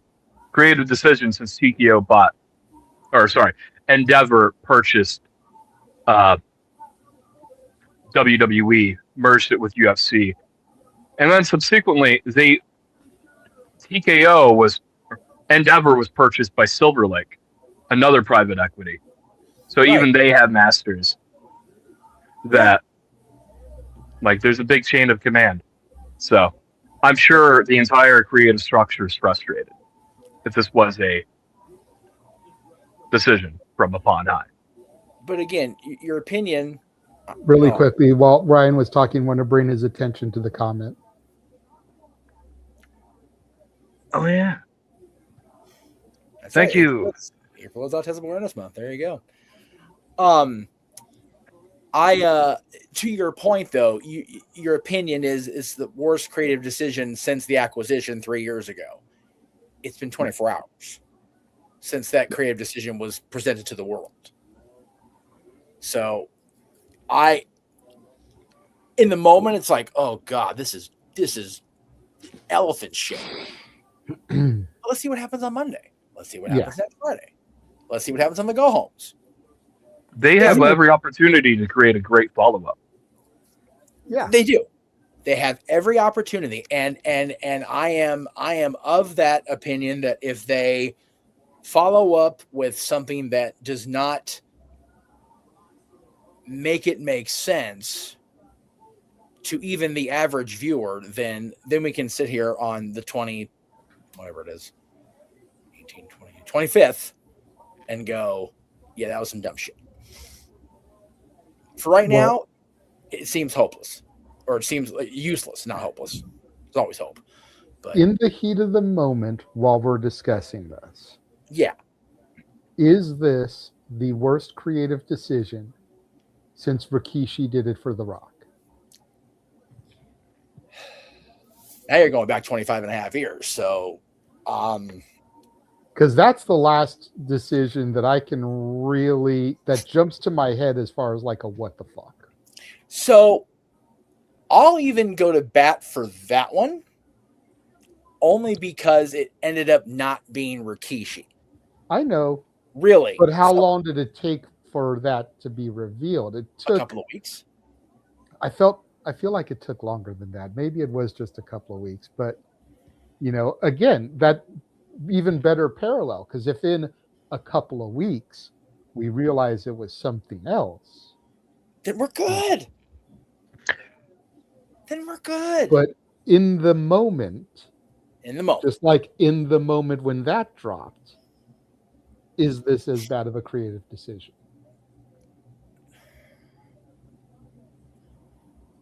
Katie Vick, Hornswoggle. Okay. Yeah, Katie Vick was bad in the moment, and it never got good. Hornswoggle being the illegitimate child, and then freaking. I was thinking Anonymous DM later because they did the Anonymous DM reveal as well. Yeah, that was fucking stupid. That one. I really think that was the one where they had no fucking idea what they wanted to do. Like none. They wanted to get the GM thing off of a person because everybody was hating on the authority figure stuff. But the problem is it made a heel out of Michael Cole, which is like, there was a creative idea.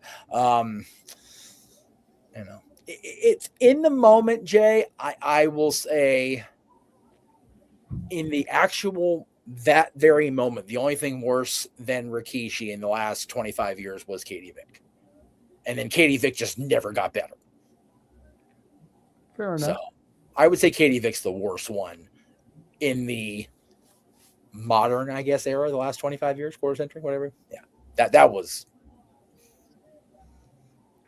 just so bad. And even the pay-per-view payoff wasn't even worth it. Because it was just Triple H consolidating a championship that got brought back the following May. Like, okay. And what did it do for Kane? Diddly. Buried him. Well, I feel it buried him. I'm a huge Kane shooter. And I look back and I go, long term, it may not have been as bad as it could have been because him losing the mask rejuvenated him. And it was the story with Triple H that got us there. But the initial outing of that story, which made for a great graphic novel that WWE Books put out, but seeing it play out the way it played out on television, it was like, I could have watched anything tonight, but I got to watch the son-in-law to be of the head of the company don a character's mask and plow a mannequin in a casket today. I made that choice today. I'm going to sleep now and have nightmares. Thank you. Thank God I chose to miss that episode of Monday Night Raw. Goddamn. And that you can find it on. Oh wait, you can't find it on the network anymore. Do you know network? Do you know the only benefit that I can think of from that entire episode and storyline, Jay? It was the first thing we covered on Extreme Mayhem back in 2002. So the start of my career. So thank you, Glenn, and thank you for being willing to go through that hell. Well, just like the first episode of Talk Wrestling was the Benoit thing. Well, yeah, but I can't thank Chris. Damn. I'm just saying, like, great topics to start your shows. Right? Why Jeff can't have nice things in wrestling anymore, boys and girls, because shit like this. But yeah, it's very confusing. The difference is the confusion over Rikishi in 2000 was at the beginning of the internet age, really, for wrestling. Yeah. 2002, by that point, obviously there was enough toxicity in wrestling and internet that we could, cover it on the air. it is so much worse now, so much more amplified, so much more saturated now that everybody's opinion is replied to, reposted, retweeted, retwixed, whatever the fuck you want to call it. And it creates, we're about 27 hours removed from it, and people are losing their damn minds. Like it's so crazy that they're getting that sideways about it. It feels like to me that this is the same level within the small wrestling bubble as when Kimmel got canceled by, admittedly, the company I work for, over just too much of an opinion, and then they backpedaled it right away. It's so crazy to me that things can move that quickly over something that really is not going to affect our lives or the lives of the people in the company long term. I don't think it will anyway. And again, I hope I'm proven wrong. I hope that this Pat McAfee thing leads to something just whoa come WrestleMania Saturday or Sunday, whatever it is. It's fair. Any other opinions on Pat McAfee? Or should we go ahead and run one more commercial and then get to the shills? I'm all about the shows. I am DX up in this bitch. All right. We shall be right back. And now for a taste of things to come.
And we are back. All right.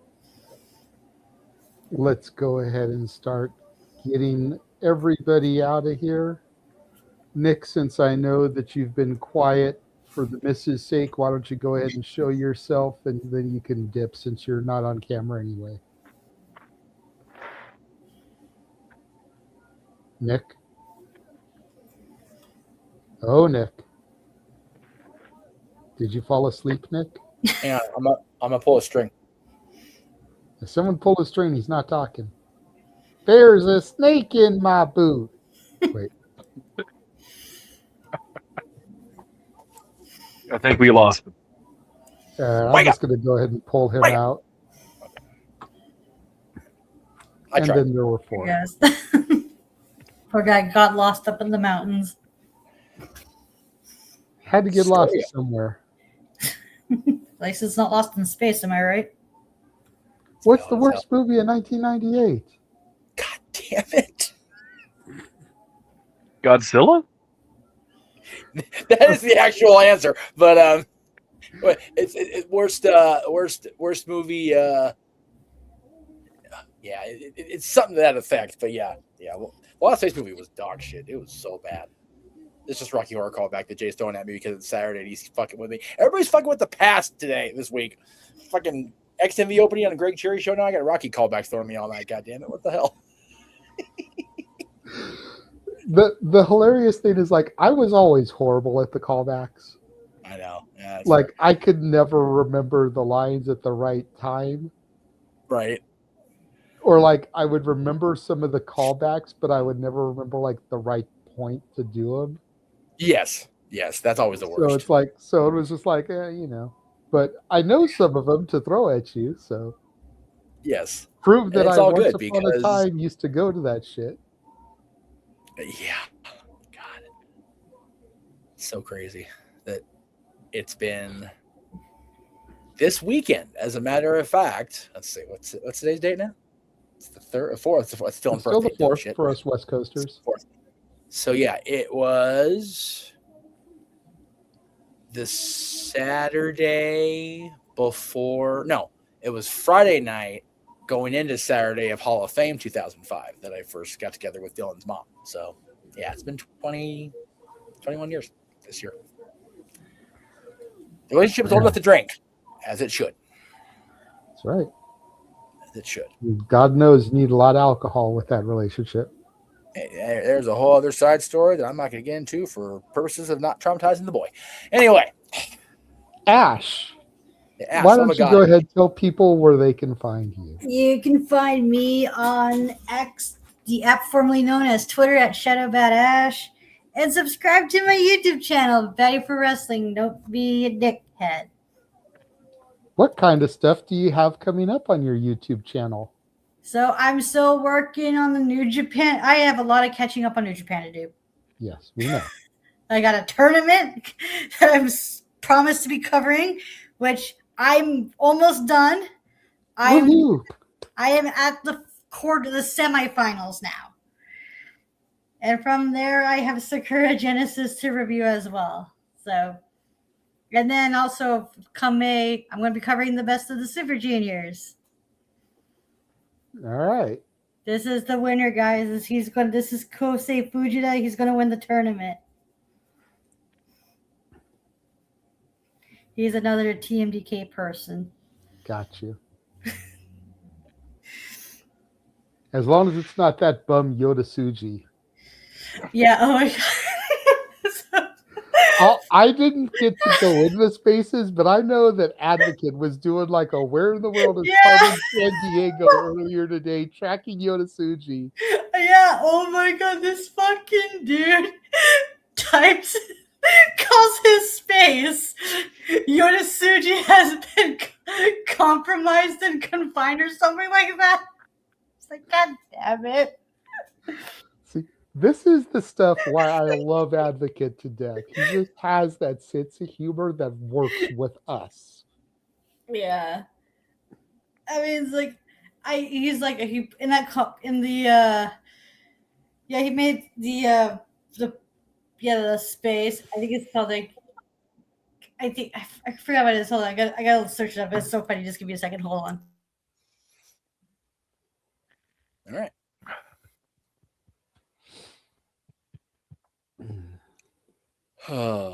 Advocate is a real character. I love him. People like Advocate is why it's okay to like wrestling, and it's a safe space, and it's fun, and it's like it makes it enjoyable. And for us, 80s and 90s babies, Carmen Sandiego references are always good. So it's okay. Right? They need to like actually make a thing of that again. Like some sort of educational program / TV.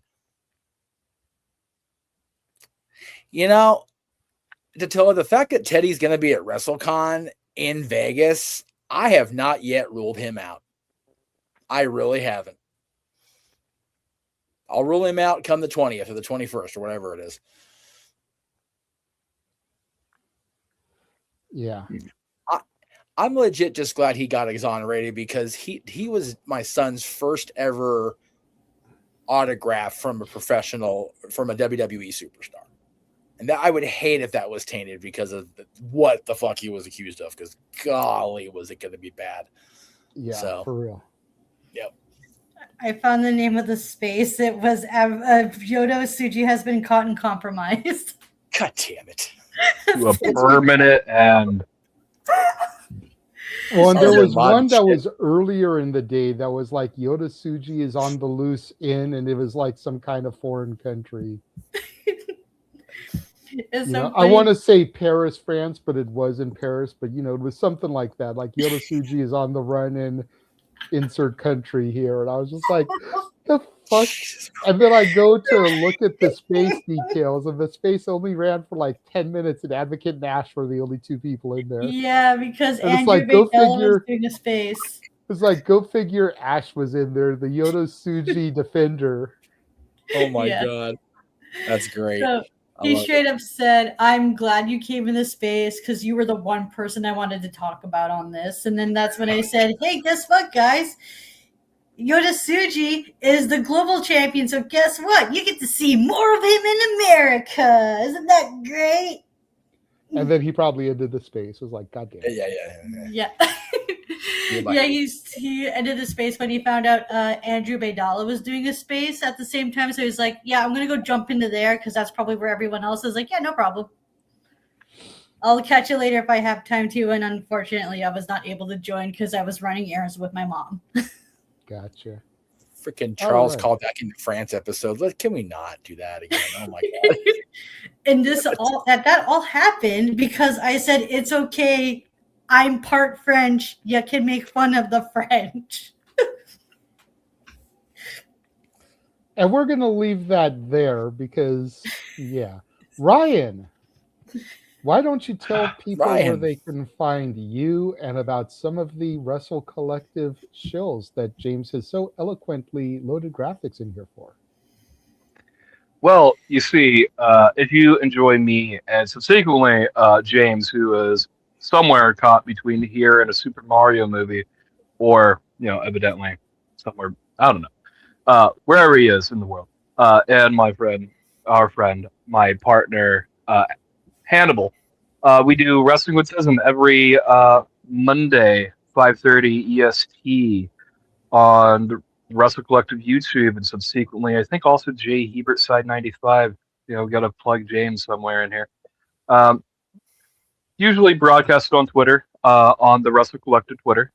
You can find me on the WrestleFish, where I also with Hannibal do Light Fuse on Wednesdays at 5:30 EST. And you know, there's a whole calendar of things. I have not yet re-updated the schedule to post it because sometimes things change. Is what it is. But you know, they're all up there somewhere around. You know, is what it is. Tired. My melatonin kicked in like 5 minutes ago. I took that. See, I eat my melatonin, and then JJ says, "Hey, you want to come on? You're in here anyways." It's like, oh, all right, yeah. Great. like I'm ready to just land the plane.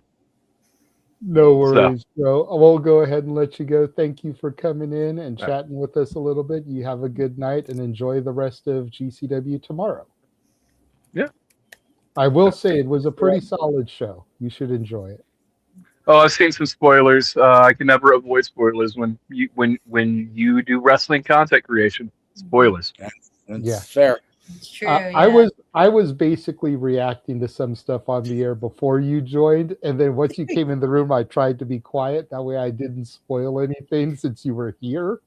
Yeah. But yeah, like there's some good shit that went down, and I'm looking forward to Vegas even more now because I was right about one thing.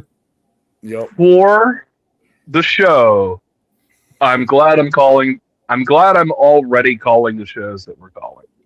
I just hope there are no technical difficulties because I can get through technical difficulties. Getting through them with James also on the line. Well, hopefully, if there are any technical difficulties, they get worked out on Wednesday so that by Friday and Saturday, they're fine. Yeah. All right. Well, anyways, good night, everybody. Good night. Thanks for having me on. Yeah, absolutely. Thanks for showing up. All right. Did you have an updated show graphic, sir? I believe I sent it's the most recent one I sent to you. Yes. Okay. Give me a second to go back and grab that you're then because I didn't save that. Okay. Yeah, that's the one I. Not to be created funny, after- but in the past, when I've saved and uploaded it, you've then sent me an updated one. So because your schedule is always changing. Yes. Well, luckily, you and I had that talk about when the House of Mouse was going to give me my schedule, which happened like yesterday. So once I knew what I was doing, it's like, okay, this is what I know. All right, so we'll go ahead and we'll throw that up. You Very can good. talk about that. All right. As you can see, ladies and gentlemen, I am going to be a very busy boy WrestleMania week, thanks to the House of Mouse granting me the days I asked for. And I will be with these crazy people the entirety of the weekdays, simply predicting with Noah and company Monday, Tuesday, 13th and 14th. And then I'll be on the watch-alongs for Poder Mania, the ID Showcase, Ladies Night Out 16. And I don't know for sure if I've been agreed upon to help cover Bloodsport. I would love to. Worst case scenario, I'd like to cover at least Natty versus Shayna because, oh my God, yes, please. Yeah, And then I believe you have, because Ryan is only giving us 3 shows. Noah doesn't usually do MMA, and Walter will be there live, so he can't do it. So it'll probably be you and James. Beautiful.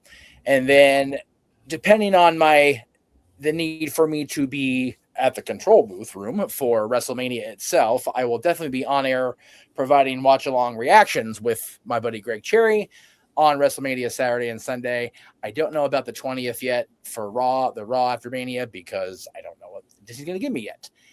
And yes, of course, today I cannot even fathom that my son is 18 years old today. Happy birthday, Dylan. I know you're not watching this because you're asleep, and God bless you for it. And you're not going to watch my stuff because I don't expect you to.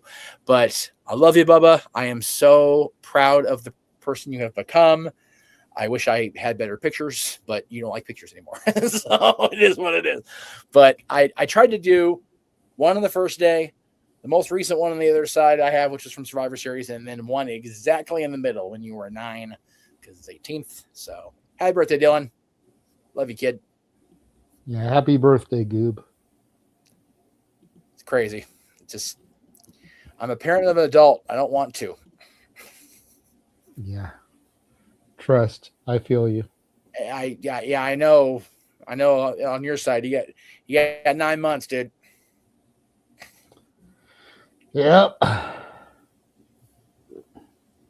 Well, as for me, you can find me on Instagram at the Renegade JJ Williams, YouTube Casa D18 Studios, and the X at Casa D18 Studio. No S at the end of the X account. What's so funny, Jeff? This fucking graphic still pops me. I'm legit a little bit bummed that Noah can't just give the graphics some love, because there was a lot of hard work and love put into it. Yeah, there was. Oh my Like, God. even going as far as to take a selfie so that I could insert myself right there between Thea and JC with Chucky right in front of me. Yeah. Good thing we have visual evidence, because out of context, inserting yourself between JC and Thea just sounds like a bad way. Yeah, anyway. But so yeah, you can find me those places. Also, make sure that you follow the Simply Reliable Studios on X. I'm the primary person that mans that account, although Walter and James both get in it sometimes. Noah has the information, but I don't think he's ever logged into it and used it. Noah's a smart man. He avoids social media as much as he can anyway. Yes. So, but make sure you're following the Simply Reliable Studios on X, because that's where we make all our big announcements. Yes. That's where we stream some of our watch-alongs. That's where we've been streaming Shenanigans. Yes. Big announcements like people we have as special guests, because you can go back in the archives. Check out our interview with Rachel A. Check out our interview with Brittany Blake, Heather Lynn, Kaya McKenna, Leva Bates, Jasmine Allure, Kelly Bistis from Ladies Night Out, La Leona Alejandra Quintanilla, Dr. Redacted from this past week. On Monday, 7 p.m. Eastern, 4 Pacific, we will have Kayla Lopez, who will be featured on Ladies Night Out. On Tuesday, the emo queen herself, Brooke Havoc, will join us. On Thursday, Jocelyn Navarro will join us in a makeup sesh because she was supposed to be here on March 21st. And then on April 11th, we'll be welcoming Ed Laredo back to the show for that Mike Tenay and Don West Hit You Hard, Go Home final show. Hey, if you haven't bought your tickets yet for Poder Mania, what the fuck you doing? Buy them now, because you're only a few days away at that point. So next week is going to be busy as fuck. And if you're not going to Vegas, I'm going to be on the call for that for here. Yeah, with Noah. And if you're available on those days, and I know you won't know until your schedule gets posted like the day before, but you're more than welcome to join, especially for the women-centric shows, because I'd love to have a female voice on the female watch-alongs. Absolutely. I am here When for is that. Poder Mania Unfortunately, that would be Wednesday, the 15th. The 15th. 3 local times, so that's 5 for you because you're central. Yeah. Okay. She's the oddball in the group. Everyone is either Eastern time or Pacific time, and she's central. Yes. Yeah. I'll send this to you, Jay, so you can see it. I am ready through WrestleMania, man. Let's fucking go. I will probably know. Wait, so let's see. Now I'm gonna double check here for something. Okay, so. But yeah, Poder, Ladies Night Out, Spark Joshi, all the women's focus shows, you're definitely more than welcome to join on. And then your availability for other shows, you're always welcome to jump in wherever you can. Sweet. So for this upcoming week, so for Tuesday schedule, I'll know for sure. Yeah. So for this upcoming Tuesday, that will be from April. That'll be from April 10th to the 16th. So Okay. I'll let you know if I'm available then. Okay. And then I won't know for like Bloodsport and all the others until that following Tuesday, the 14th. Okay. What's your available this Tuesday? Are you available this Tuesday? I unfortunately am not. I have work. Darn, I thought you would like to be there for the Brooke Havoc interview. Oh, absolutely. I am an emo kid myself, so. I thought you were. That's why I was like, let's get Ash in there if she can join and get a little emo conversation going. I would love that, but unfortunately, I'm opening shop that night, so I can listen in while I'm opening up for like a brief hour and a half, and then once those doors open, that's when I have to head on out. No sadly. worries. Well, hopefully the show is only about an hour and a half. The interviews have been between an hour to an hour and a half, so. I would have loved to join for that, but unfortunately, yeah. No, I get you. But yeah, so that is where you can find me and check out all those interviews. Like I said, there's so much and so much more in store. We're working on interviews post-Mania. We've already got one locked in for after WrestleMania. Time and date still need to be completely ironed out, but at least the talent is locked in. And if I can find the graphic, because, I've got so much freaking shit on my desktop. Then I'll go ahead and load it in. There it is. Because it was announced after the Dr. Redacted interview this Thursday that either Friday, April 24th or Saturday, April 25th, based on, availability and everything, we will be welcoming one half of the former House of Glory Tag Team Champions, Midas Black, to the show. Whoa.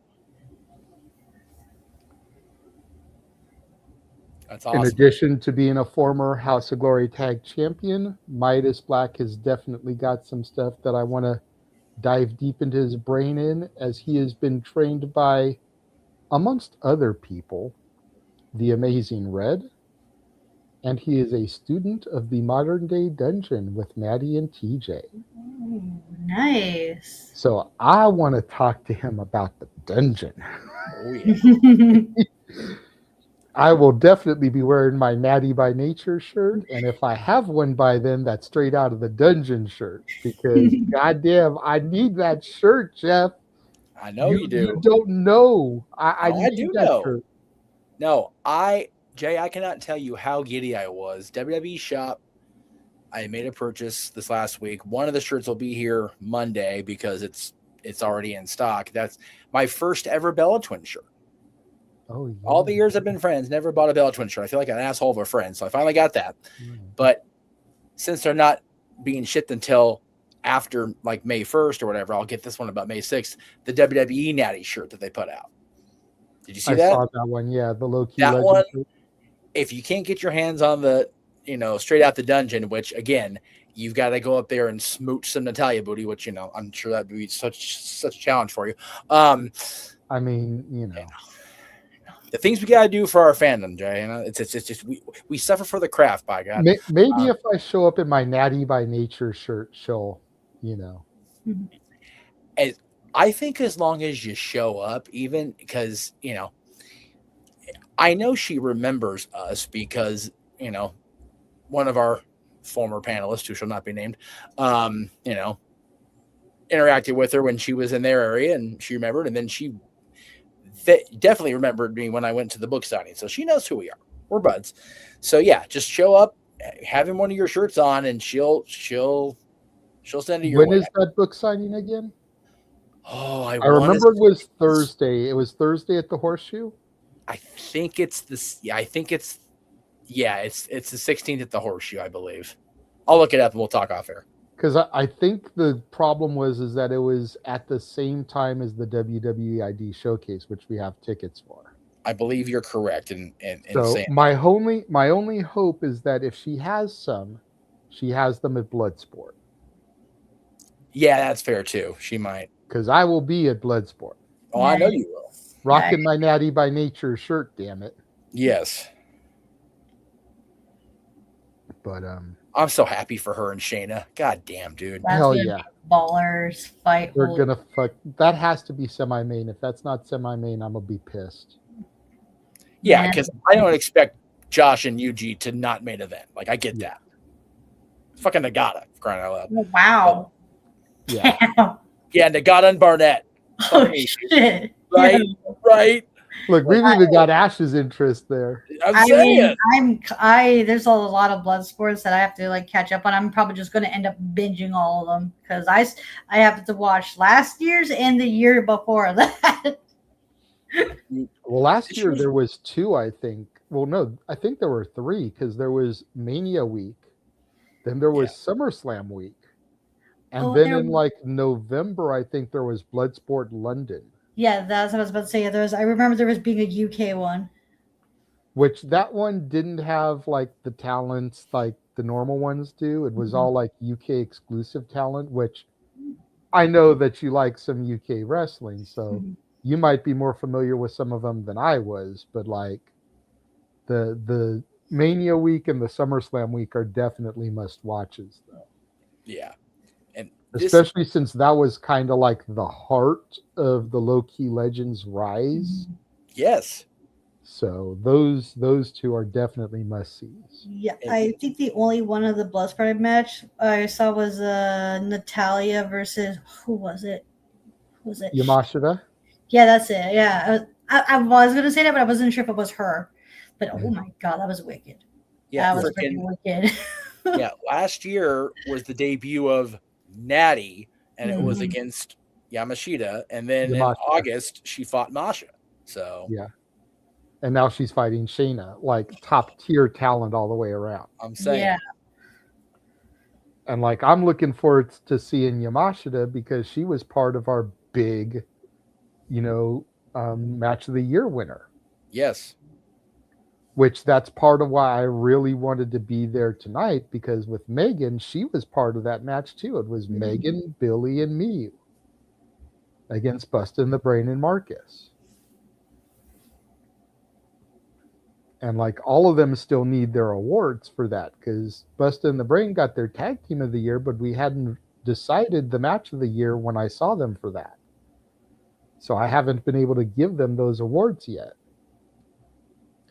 And when I went to the show in February, they arrived late and they kind of bounced out early because they had to get to another booking. So I didn't get to see them to give it to those in February. So I'm looking to hand out a bunch of awards while we're out there. Hell yeah, dude. And get pictures. So I'm so glad that Megan is on this show now for spring break because I'll get to see her. I'll be seeing Miyu at Bloodsport. I'll be seeing Billy at a show. I forget which one, but she's going to be at a show. Or I'm going to see her at WrestleCon. Oh, no, she's going to be on Poder. Oh, yeah, that's right. Yeah. Billy got added to the pre-show match, so I'll see her there. I'll see Bustin' the Brain multiple times. I'll see Marcus on the ID showcase, if not sooner. So I'll be able to give all of them those awards. So, like, I'm very much looking forward to Vegas. But again, we can get into all that later. We're trying to get out of here. Right. Thank you to everybody for watching and tuning in. To the 14 of y'all that are still tuned in, we appreciate you. We love you. Again, this coming week's going to be crazy. We're going to be on the airwaves a lot. Again, Monday, 7 p.m. Eastern, 4 Pacific, Kayla Lopez. Tuesday, 8 Eastern, 5 Pacific, Brooke Havoc. Thursday, 8 Eastern, 5 Pacific, Jocelyn Navarro. Saturday, normal time, Shenanigans, 8 Eastern, or 11 Eastern, 8 Pacific, with Ed Laredo to kick things off. And then once Ed leaves and we switch streams, it'll be karaoke time.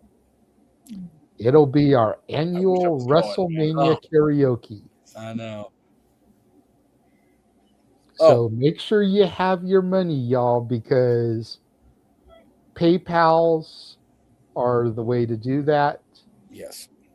We $5 a spin, $25 if you want to call somebody out and say, I want Jeff Meacham to sing Strike Force Girls in Cars.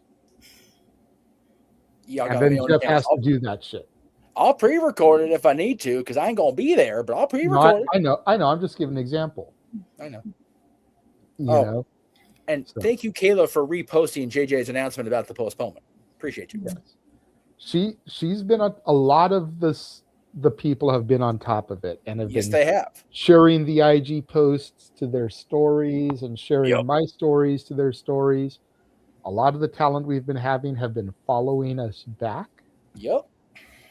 Whether it's been the personal pages or the SRS page. Yep. Kayla followed me on IG because that's the way I've been communicating with her. There you go. So, again, huge shout out to all the girls and guys that have been showing us love. We can't wait to have more of y'all on the show and hopefully network with a bunch of y'all come Mania. I think Friday is going to be my laundry day. And I'm going to start packing my suitcase Friday after I do all that stuff because a week from Tuesday, I'm on a Greyhound to Vegas, you know.